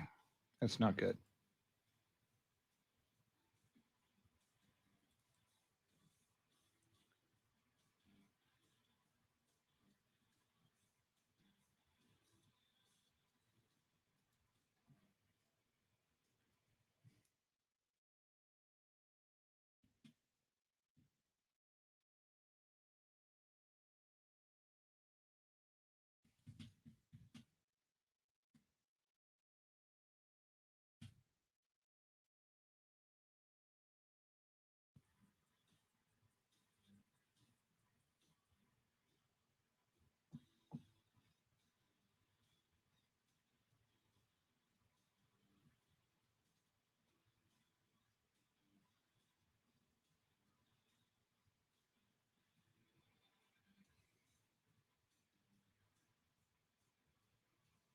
Okay.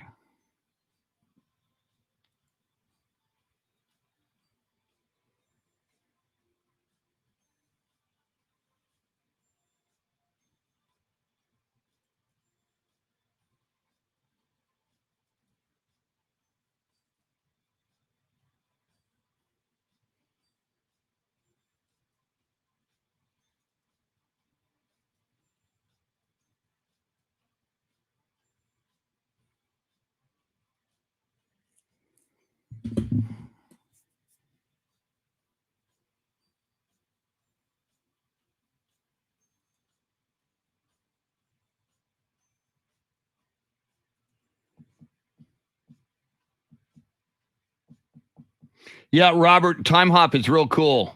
And as you link it to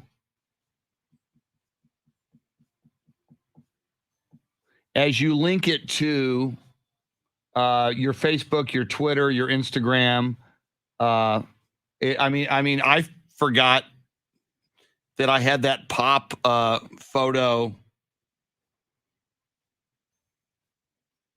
from his 1000th win. You know, I had apparently, and I totally forgot that. It was on this day in 2015. You know, I had a pop 1000 win photo that I had tweeted out, which is crazy. So it'll remind you of things you have totally forgotten about.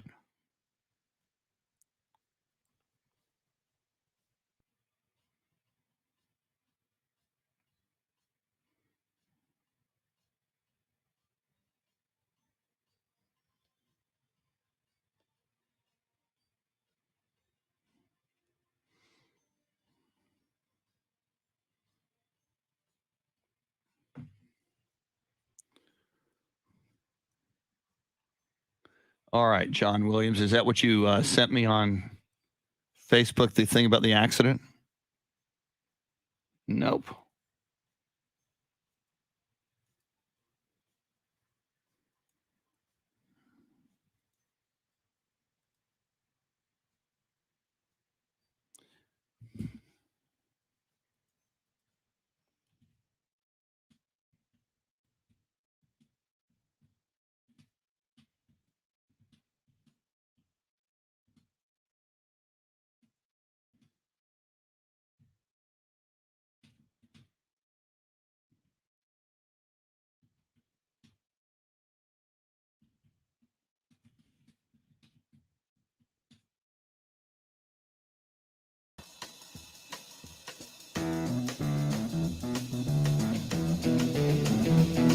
This is the Chris Duel Show. You know the day destroys the night.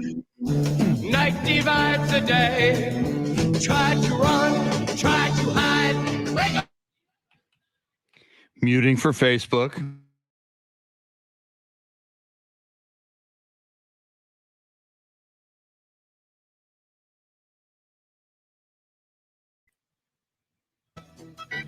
It is Wednesday. It is February 9th. It is the beginning of the rodeo road trip for the San Antonio Spurs. They will be in action tonight in Cleveland. And the man with the call, the one, the only voice of the San Antonio Spurs, Bill Schoening on the phone line. Bill, how are you this morning? Well, very good, Chris. It's a little depressing not to be actually in Cleveland, but not really. I'm just kidding. No, of course, we'd all rather be traveling and be on the road with the team for sure. But I don't have to worry about looking out over a bunch of smokestacks on Lake Erie this morning. So that's a good thing, I guess. I don't know. Well, Bill, because you're not in Cleveland and because this is the Rodeo Road Trip, you're going to be at the iHeart San Antonio studios. Now, Chris will also be there. I understand you won't be in the same room, but will you guys make time to play games and chat about the game off air during breaks? buddy? I don't know about playing games because you know how it is. Once the game starts, it's all business, Shannon. We don't have time for any messing around or anything like that. That this is serious business. We call a basketball game. Chris gives us the updates. There's a bunch of other games going on tonight, so we'll both have our game faces on for sure. And this has been, Bill, we've talked about it a little bit with you, something that kind of happened with the pandemic. Obviously, you are home with the Spurs at the AT&T Center, but when they go on the road, currently this season, you are calling the games remotely. I know that was weird at first. Has it become second nature, or is it something that, given your 40 years of calling sporting events, you're never going to really totally get used to it? Well, it is definitely weird, and it's very different, but we are kind of getting used to it, to answer your question, Chris. But, the thing that I really realized during this period of time is how much I rely on, and will rely on more now, the technical people behind the scenes. Guys like Mike Bartlett, our producer back at the station, Sam Walters, our engineer, who usually sets up at the arena for us for the road games. Now, of course, he'll be helping us out in the studio because, the team is on the road, and the rodeo has basically taken over the AT&T Center.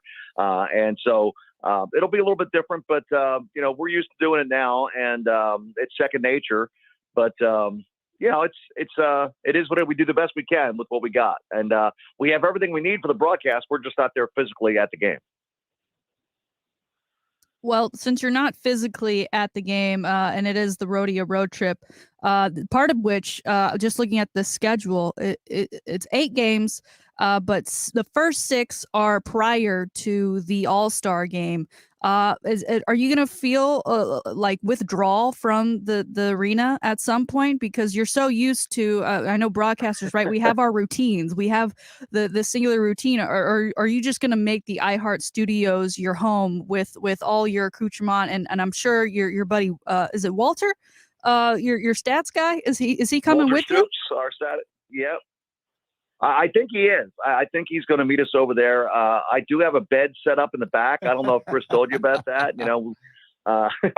We've got a lava lamp. It's a whole thing we got back there. I'm just kidding, of course. But hey, we'll just get used to doing it from there. I always tell Mike Gorilla, our director of broadcasting, just give me a screen. Give me some headphones, and let me rock and roll, and we'll see what happens. As long as I can see the game, I feel like I can call the game after so many years.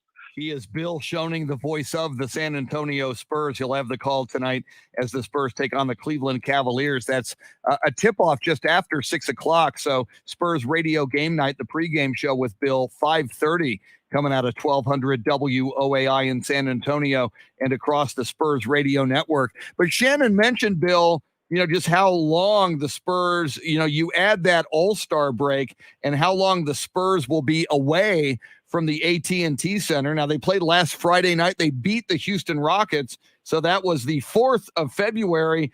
They're not back at the AT&T Center till the 3rd of March against the Sacramento Kings. That's pretty much, one full calendar month.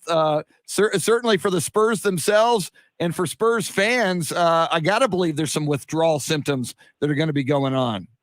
Oh, yeah, for sure. There's no doubt about that. And it's really strange, too, because a lot of the guys will take the advantage of the All-Star break and go somewhere else.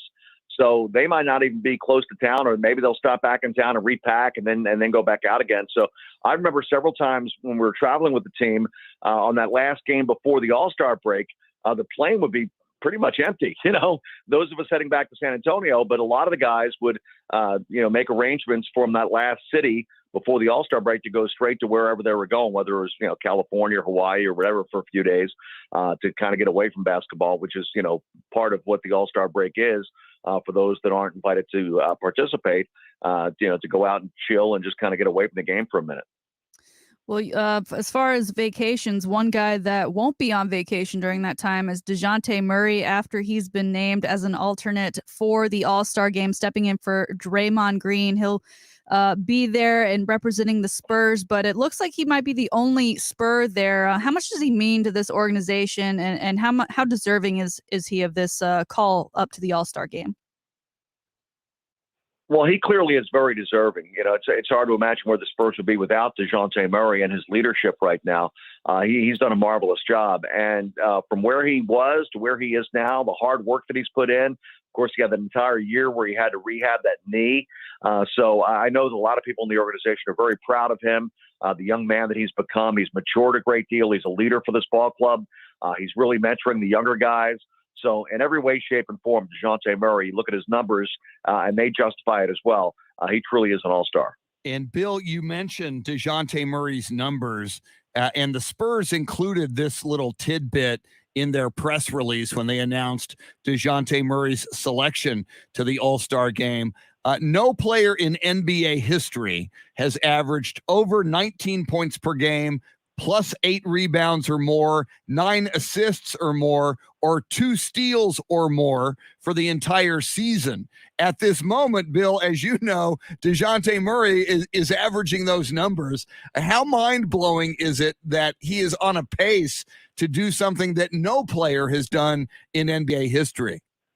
Yeah, he's a very unique player, and the number that really jumps off the page at you is, of course, he leads the league in steals, but it's the rebounds. And I've talked about this before because he may be, I haven't weighed him lately, but he's probably 175, 180 pounds. And for him to get in there and get 8, 9 rebounds a game, that's pretty good stuff, because he's going up against guys that are much heavier, much bigger. But that's just determination on the part of DeJounte Murray to get those kind of rebounds, to have double-digit rebounds on a fairly regular basis. And, of course, he's been distributing the ball very well. The Spurs are still one of the top teams in the league in assists, and he's the main reason for that. And I think he's gotten more efficient. And, again, he's a very good defensive player. And tonight will be a great matchup, because Darius Garland scored 32 in the first matchup, and DeJounte scored 30. So I'm looking forward to seeing that matchup. There's a tease. It'll be our marquee matchup this evening at the point guard spot between Garland and Murray. And the Spurs gave Cleveland a really good time the last time they played just a couple of weeks ago in San Antonio. The Cavs won that game 114-109, but it was very competitive. Bill, you are a wonderful singer, songwriter, guitar player, and like most great songwriters, you pull from your life when you write these songs, and so much of your life has to do with sports and the Spurs. So you've got a couple of songs out there about your times and your travels and all the players that you've met. Kevin Bacon over the weekend posted to his social media a song for the now retired Tom Brady. I want you to hear some of it and give us a critique, because he's doing this with just a guitar and his voice. Okay. He's a Brady.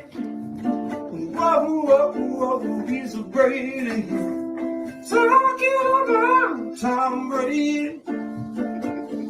Tom Brady's retired.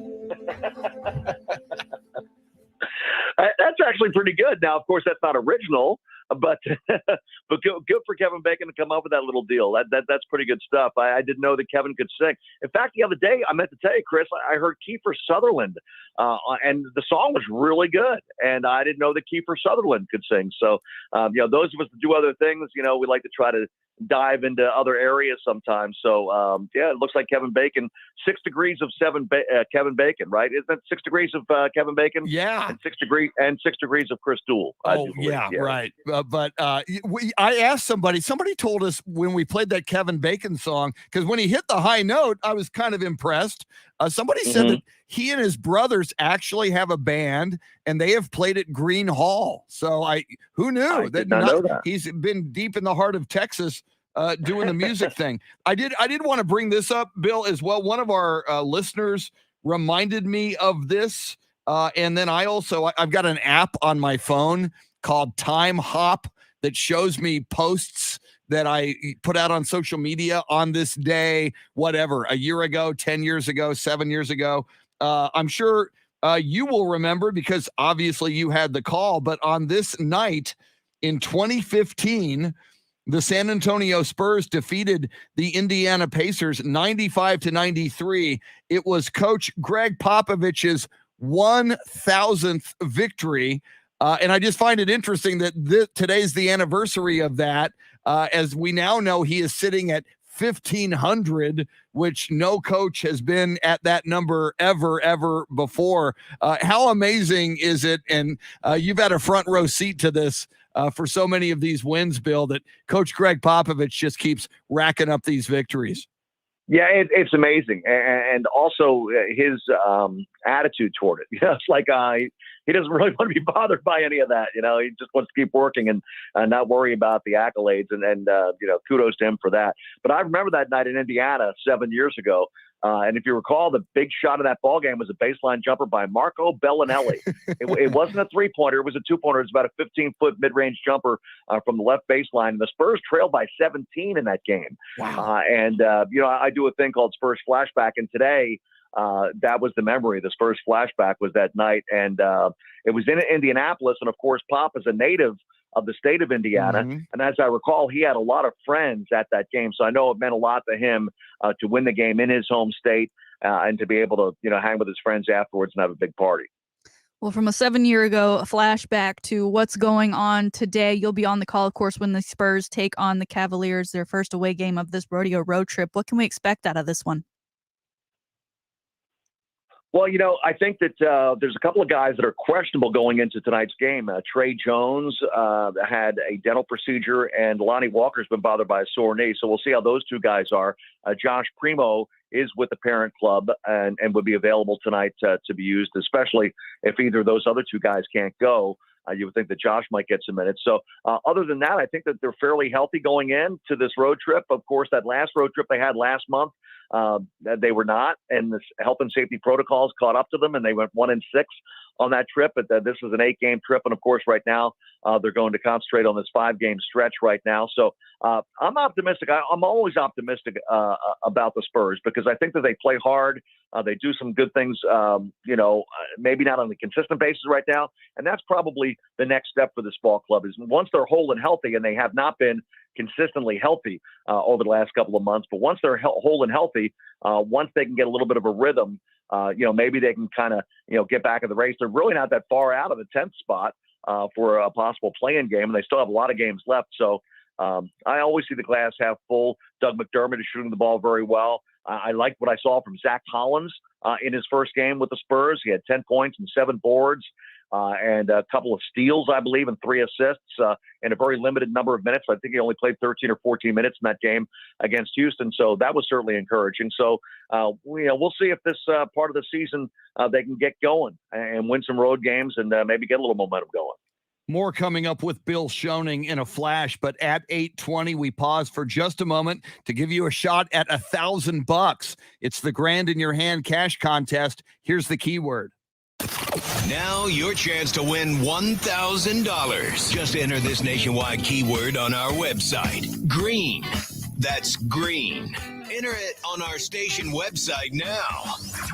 Green, as in former Spur Danny Green, who Bill Schoening knows well. Take that keyword green, go to either or both of the websites, am1300thezone.com, ticket760.com. Somebody's going to win $1,000 right now. It could be you. We're talking with the voice of the San Antonio Spurs, Bill Schoening. Bill, we're going to talk Super Bowl with you in a moment and get a Super Bowl pick from you. But looking around the NBA, it is just, it's amazing to me, Bill, some of the surprises this year. One of them is the Cleveland Cavaliers, in a lot of people's eyes, playing better than we thought they would. But certainly the Phoenix Suns, we knew they'd be good, but best record in the NBA. They go into Philly last night, as you well know, Bill, because you, being a Philly guy, you pay close attention to the Philadelphia 76ers. But for Phoenix to go on the road and beat Philly 114-109, Devin Booker getting 35 points, especially looking at that Western Conference at the Warriors and the Suns. It doesn't look like the Suns are slowing down at all yet this season, Bill. Now, they're well coached. Of course, we know Monty Williams very well. They got some good young players. And, of course, they've got the veteran savvy point guard and Chris Paul, who's kind of taking them to the next step, making everybody else better with his ability to distribute. He gets in the passing lanes. He gets steals. He sticks his nose in there, and he hits that mid-range jumper. 95% of the time. It seems like he never misses when he pulls up from the free throw line. So they've got a lot of things going for them. They're a good defensive club. Right now they're at the top and they deserve to be. The East, though, is completely wide open. There are 5 teams. Now, I did look at the standings this morning, but as of yesterday, there were 5 teams within 2 games of each other vying for that top spot. Cleveland, by the way, the opponent tonight for the Spurs, is one of those 5 teams. So I think anything can happen in the Eastern Conference, depending on how health is going into the playoffs. But it should be really entertaining playoffs this year, both in the West and the East, but especially in the Eastern Conference, because I really do believe that anything can happen. Bill, the trade deadline comes down tomorrow for the NBA. Nothing too major seems to have taken place yet. Do you expect anything to happen today that might cause some folks to go out and get a new jersey or burn a jerseys that they already have? Well, I have to disagree with you a little bit, Shannon. I think Domantas Sabonis going to the Sacramento Kings and Tyrese Halliburton going to Indiana, that's a pretty big thing. Of course, there's other players involved, but those are the 2 main players. Sabonis is only 25 years of age. And Chris can tell you, because he does the highlights every night and does the scores, Sabonis has been extremely productive and very consistent for Indiana, but they have just really struggled. So it looks like they're in a mood to try to rebuild a little bit, maybe get some young pieces back. Halliburton is obviously only in his 2nd year. So I think that we'll probably see some more movement now in the next 24 to 48 hours as the trade deadline approaches. Now, Bill, as we know, the Spurs will have Sunday off. That means you will as well. That is Super Bowl Sunday. The Rams and the Cincinnati Bengals. So many people enchanted by the Cincinnati Bengals. I am on the Joe Burrow love train. I just think he's amazing. He's fun to watch. I love his attitude. I love his swagger. I love what he's able to accomplish in just his 2nd year. And you look at a lot of his rookie year, obviously, he missed with that awful injury. How do you see this Super Bowl? How excited are you, and how do you see it playing out? Well, I don't know if you remember this, but when the playoffs began, you asked me who might come out of the AFC, and I had just seen Cincinnati beat Kansas City in a regular season game, and I said, I'll throw Cincinnati in there just because I like Joe Burrow like you do. Yeah. But I like the way their whole attitude is. They were they're not a lot of people expected much out of them, and I think that it was pretty wide open. So I don't put any money on games, so I haven't won any money on that. But I did pick Cincinnati to win the AFC, so I might as well stay with them. I'll go with Joe Burrow and the Bengals to win this game. And I'm just I don't have a dog in the hunt. I'm just looking forward to watching the game and enjoying it. Yeah. So, Bill, and we're going to ask you if a score pops into your head, because we want to see if Shannon or you or me or Dave OEHLER, if any of us can nail the final score or come close. So you're picking the Bengals to win. What do you think the final score might be? 31-24, Cincinnati. 31-24. Yeah, I have a feeling I'm not going to make my pick, Bill, until Friday's show, but I'm still leaning Cincinnati, and I don't know if we're crazy. I mean, you look at the Rams roster, you look at Aaron Donald and Von Miller, and now they've added Odell Beckham Jr. on offense. They've up and down the roster. I think you could argue the Rams have the better roster, but I mean, so did the Chiefs, and you could maybe say so did the Titans. And we're just going to see if the Bengals can do it on the road once again and pull off their magic. And at the moment, I got a feeling they might. Well, their offensive line's got to perform and protect Joe Burrow. That has not always been the case. They've been inconsistent this year, but they have improved throughout the course of the year. And I think that they'll have their hands full for sure. You mentioned Aaron Donald. one of the best defensive linemen in the league at last 10 years or so. But I'm still going to stick with Cincinnati just because it's kind of a gut feeling. I like it. I hope you're right. That's going to be a fun Super Bowl no matter what. He is the voice of the San Antonio Spurs, Bill Schoening. He will have the call tonight, and that game's a little earlier than usual since it's at Cleveland tonight. Tip-off just after 6 o'clock, so Spurs radio game night with Bill at 5:30.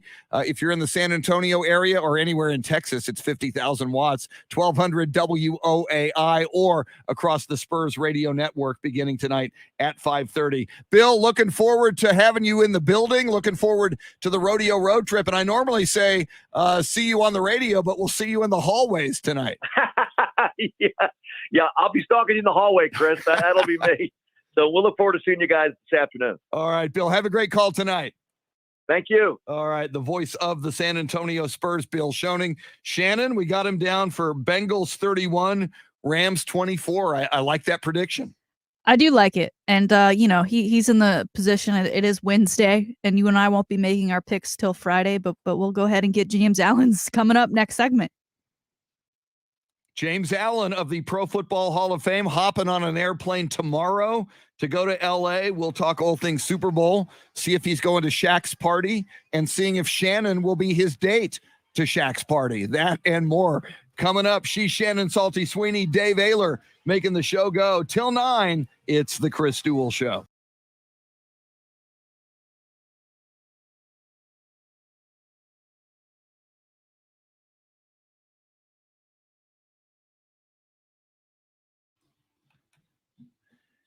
Anthony, that's a great question. And you may be right. It might be Memphis. Memphis looks really good. Obviously in the West, Phoenix and Golden State are going to be favorites, but Memphis is one of those teams like Cincinnati, not your top seed. And what were they, the 4 seed in the AFC? But they got hot at the right time, and they had the tools to pull it off. So I would not be shocked.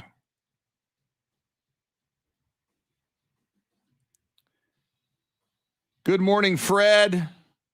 Fred is going Cincinnati 34-21. That's very close to Bill. And I told somebody else this, Fred. If you nail that score, this video will be up on Twitter, on Facebook, and on YouTube. So you can come back and screenshot that and say, hey, there's my pick. I'm noticing the clock. We're 2 hours and 20 minutes into this video. So you have called your shot. We have it up there on the board at 34-21. So, and I'm pulling for the Bengals in this one, so I hope you're right.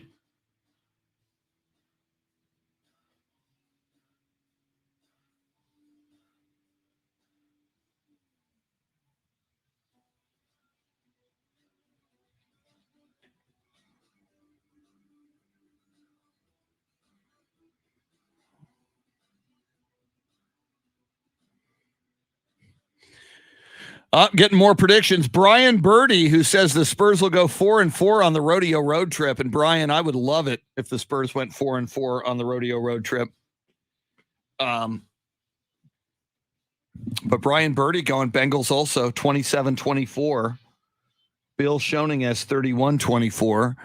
Marcus Valdespino says the Rams are going to win it 30-27. All of those are close games. If the Rams win it, I just hope it's a close game. I hope we have a good Super Bowl.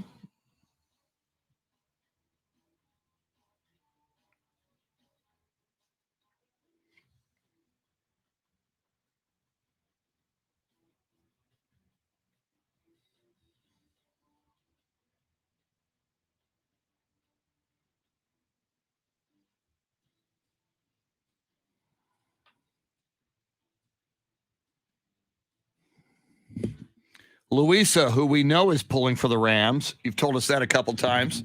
Louisa picking the Rams to win.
James Allen joining us in a few.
Anthony going saying over under is 48. Everybody's taking the over. As we know from previous Super Bowls, sometimes those can get weird. Jason says no horse in this race, so he's going for Stafford. Yeah, if the Rams win, I will be happy for Matthew Stafford.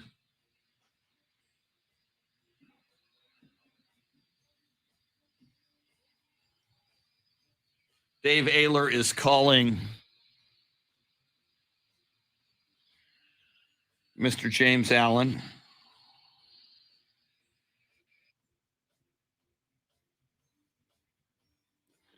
Let me find a James Allen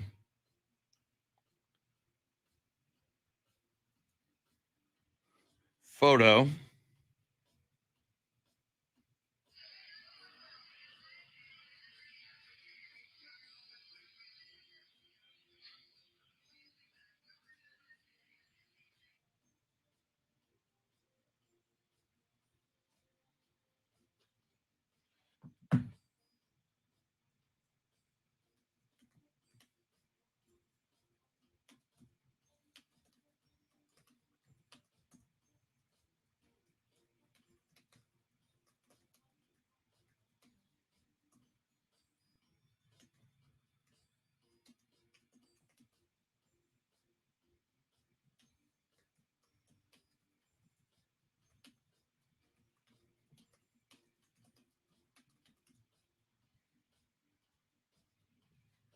All right.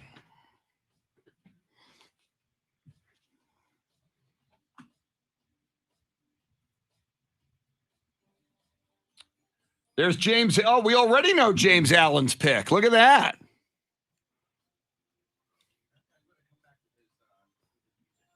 Okay, cool. Cool, sir. Thank you. Okay, I got to write down Bill Schoening's pick. I'm going to put it in my book so that we have it when we get back. Any of your picks that I see here, like James Allen, I'll write that one down as well. We will.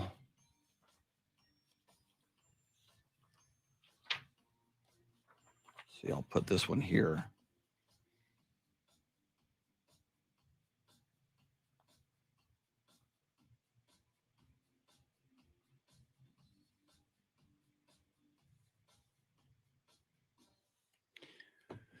We'll give James Allen an opportunity to revise that pick during the segment.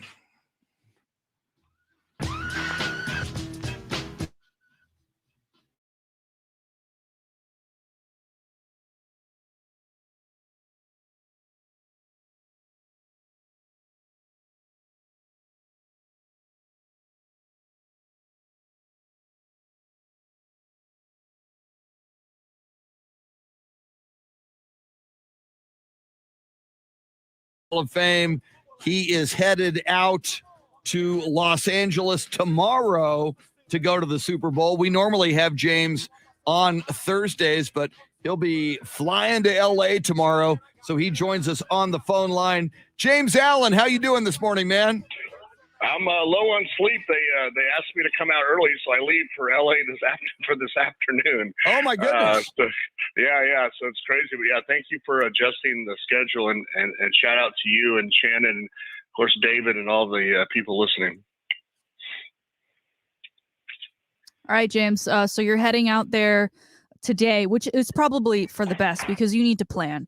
And there's lots of parties going on. Are you going to be attending any of these, or is this just strictly a business trip for one James Allen? It's just been business. Thanks to the Hall of Fame, naming that room after me, and then of course the selection committee. I've been invited to a lot of stuff, but I'm going to be attending quite a few things actually, and that's why I'm but asked nicely to go out to today. So as soon as I get off the plane and get into LA, like 4:45, 4:50 today, their time, and then I've got to go immediately to an event, and then I've got several events every day that I've already RSVP to attend. Busy guy. All right, James, of the several events that you're going to go to Super Bowl week and Super Bowl weekend, other than the Super Bowl itself, which we will talk about, which of those events are you most looking forward to? It's kind of a bifurcated answer. The Merlin Olsen luncheon that Merlin Olsen put together with the help of Roger Staubach and Gail Sayers a long time ago to benefit the fund, and the commissioner has actually put more money into it. It's been my favorite in the past. They've kind of more commercialized it. In the past, it was like only 300 people there, 30 tables of 10, and a Hall of Famer at each table, a 4-hour event. It's a little bit more, it's a little different, but it's probably my favorite event. Tons of Hall of Famers. Sit at all your tables. Used to be they would just get up there and Anthony Munoz would just call out and ask questions, and people ask people questions. It's a little bit different. It used to be, it's like 1,000 people now. That's probably my favorite event. I've never, Monique and Jim Brown have always invited me to their party, which is like 40 people. They're only doing 20 this year. Jim's kind of hanging in there. So I always like that one. I think the one I'm looking forward to is the Merlin Olsen. And probably, there's one other one. I don't want to go into these different things to sound braggadocious, but personally, I'm really looking forward to the Merlin Olsen. It's a 4-hour event. All the whole Hall of Famers will be there. And they interview several on stage, and you have a chance to talk for an hour and a half, 2 hours with your favorite Hall of Famers, and then you go in there and have the event. So I think the Merlin Olsen luncheon is my favorite. James, are you going to Shaq's fun house party? The whole thing. No, I am slated to go to Gronk's and Jerry Rice's party, which starts at 10 p.m. I'm so sorry. Hold on. Just let me pick that night, name up. Let me just pick those names up real quick. Gronk and Jerry Rice. Gronk and Jerry Rice. Yeah, they're hosting a deal. I was slated for that. I was on the phone last night. It's almost 3 a.m. my time. But I switched over to a private thing.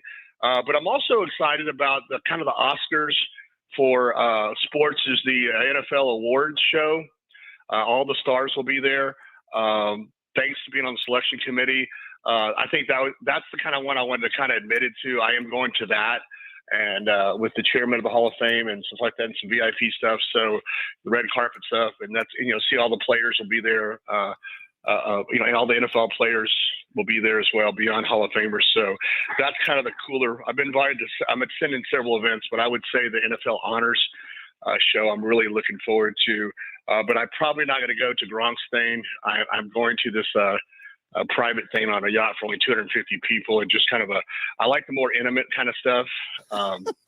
So I switched out last night my deal. So there you go. So you're dropping Gronk and Jerry Rice to go on a yacht, on a more intimate yacht. Can you give me the name of anybody else who's going to be on that yacht? Is his name Jerry? Last name Jones. So interesting enough.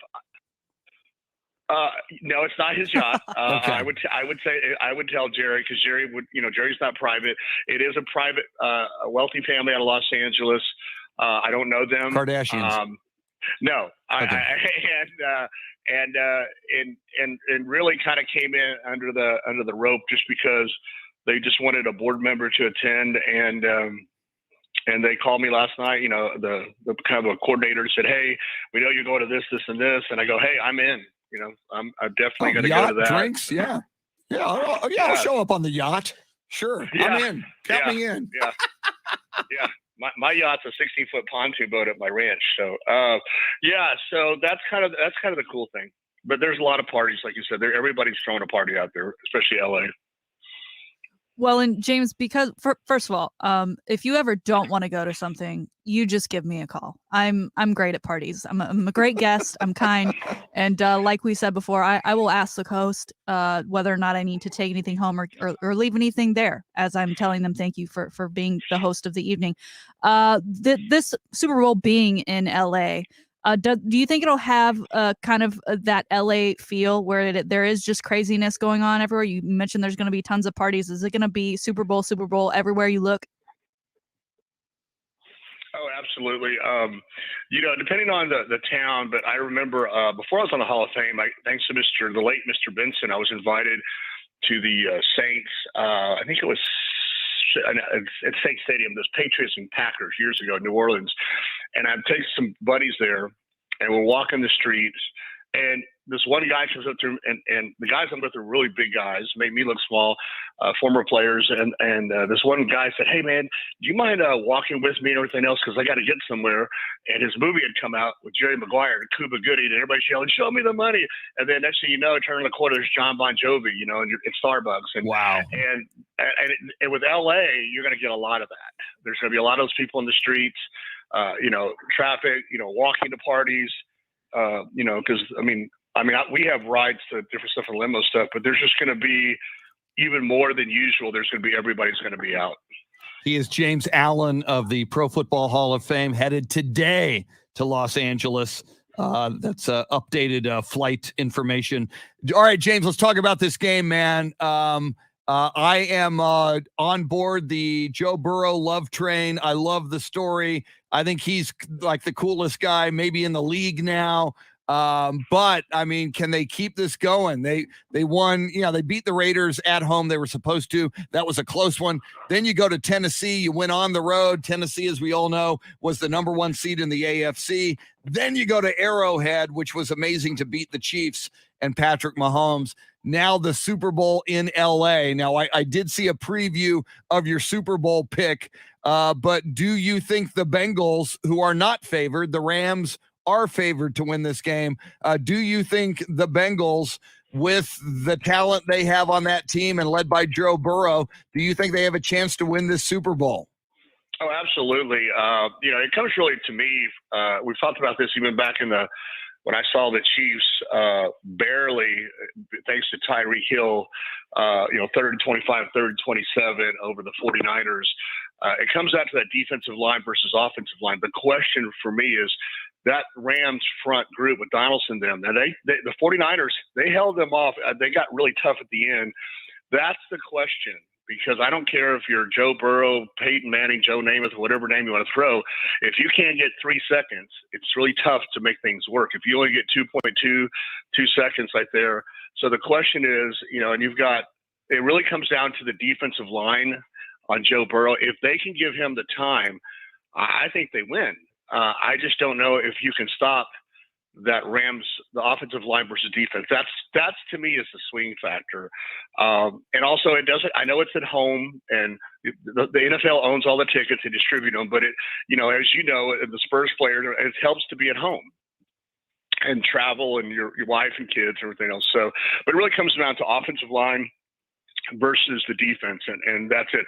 But I'm a big fan. You and Shannon know about pageantry, and if Joe Burrow, it would be so cool if he wins. Well, number one, we have the youngest Super Bowl matchup of coaches. We have McVay at 36 and Taylor at 38, which is really cool.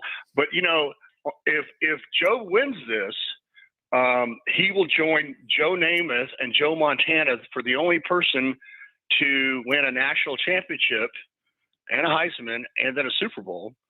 And I think that would be really cool. And then you kind of go into, what Namath did, kind of what Montana did. You take a last place team and go to the Super Bowl. Of course, we all know what Joe did, Namath, with the Jets. And they're kind of somewhat comparing that. It's a little rough to do that. I love that pageantry. And what most people don't know, which is a stat underlying, is 56 Super Bowls. We've only had 9 QBs, whether Matthew wins or Joe wins, that are first round quarterbacks, first picks, that have actually won a Super Bowl, less than 20%. In fact, side note, Shannon, Joe Namath at Alabama lost to Texas, number 5 at Orange Bowl, your team. They still got the national championship. And then Joe Montana, of course, at Notre Dame beat Texas in the Cotton Bowl in 1977. So, it's going to be – I love that pageantry for Joe Burrow. I mean, that's 3 people in all of Super Bowl that have won national championships and then win the Super Bowl and then Heisman. So I love that pageantry for him, of course. And so, I'm of course, Ohio or OHIO, as they say there. I'm kind of pulling for an Ohio team. And of course, I like, the Eric Weddle on the defensive side for the Rams, and the pageantry behind Matthew Stafford and what, in my opinion, he had to deal with Detroit, much like Barry Sanders and Calvin Johnson did, just not really focusing on the team. And Matthew just kept his mouth shut, and with his wife and his handicapped child. And so there's a little pageantry on that. But if you said it from a purely emotional standpoint, I'd probably go for the game of Joe Burrow. Would be kind of cool. All right, so we got to lock you in here, James. You're going to pick the Rams. You typed on our Facebook feed 30-27. Is that your final answer? We've got to get you locked in here on a Wednesday with the Chris Duel Show. Oh, gosh, I wish y'all call me Friday, but I don't want you to call me on West Coast time for that answer. I just pulled that. I literally rolled out of bed about 20, 30 minutes ago. I got on your screen, and I literally spent 3 seconds on that. So if that's what it takes, I don't like this kind of stuff. People always ask me predictions, and I'm like, I'm the wrong guy. Ask the guys in Vegas. Sure, final answer. All right, James, you say the Rams 30, the Bengals 27. See, and that way, if you nail it, if you get it, we'll say, see, James Allen just nailed the pick. So I hope you're wrong, though, because I want the Bengals, but a heck of a pick. James, we've got a hard out coming up here in about 60 seconds, so we're going to have to wrap it. But, hey, man, we wish you just a fantastic Super Bowl experience. We know you've went through some health issues lately, so you have certainly more than earned the right to have a blast, man. We look forward to talking to you when you get back and hearing all of your war stories from what happened with all the L.A. celebrities. Thank you, both, all 3 of you guys. Shout out to Mom and Dad as well, and all the fans. And I really appreciate you guys and the health issues. It means a lot to me, and we'll look forward to talking to y'all next week. Absolutely, James Allen. Have a safe trip and have a blast, man. Thanks so much. Thank you, James Allen. All right, so we got kind of a split now, Shannon. We got Bill Schoening picking the Bengals, James Allen picking the Rams. We'll have to continue to survey our guests and listeners for 2 more days after today. Yeah. Should we go ahead and put the Madden down too in this, the 24-21 Bengals? That's right. Yeah. Oh, definitely. Yeah. And somebody sent me the Simpsons predicted the Bengals as well. There's a score that I'll have to look up. So the Simpsons say predict a lot, which scares me because so many people are jumping on this Bengals bandwagon. I think that's not good for the Bengals. America might be let down. We'll see. America might be. Shannon, spectacular as always. Let's do it again in 21 hours or so. Let's do it, sir. I'll be here. And Dave OEHLER, tomorrow will be your last day this week on this show. Your pick coming up tomorrow. I'll have it ready. Woo! Looking forward to that. For Dave OEHLER, for Shannon Salty Sweeney, a big thanks to Bill Schoening, who will have the call as the Spurs take on the Cavs tonight, pregame 5:30 on the Spurs Radio Network, and the man you just heard from, Mr. James Allen, headed to L.A. for the Super Bowl. For all those peeps, I'm Chris. Have yourself a great Wednesday. We'll see you tomorrow. Adios. Woo! Woo! Go Bengals!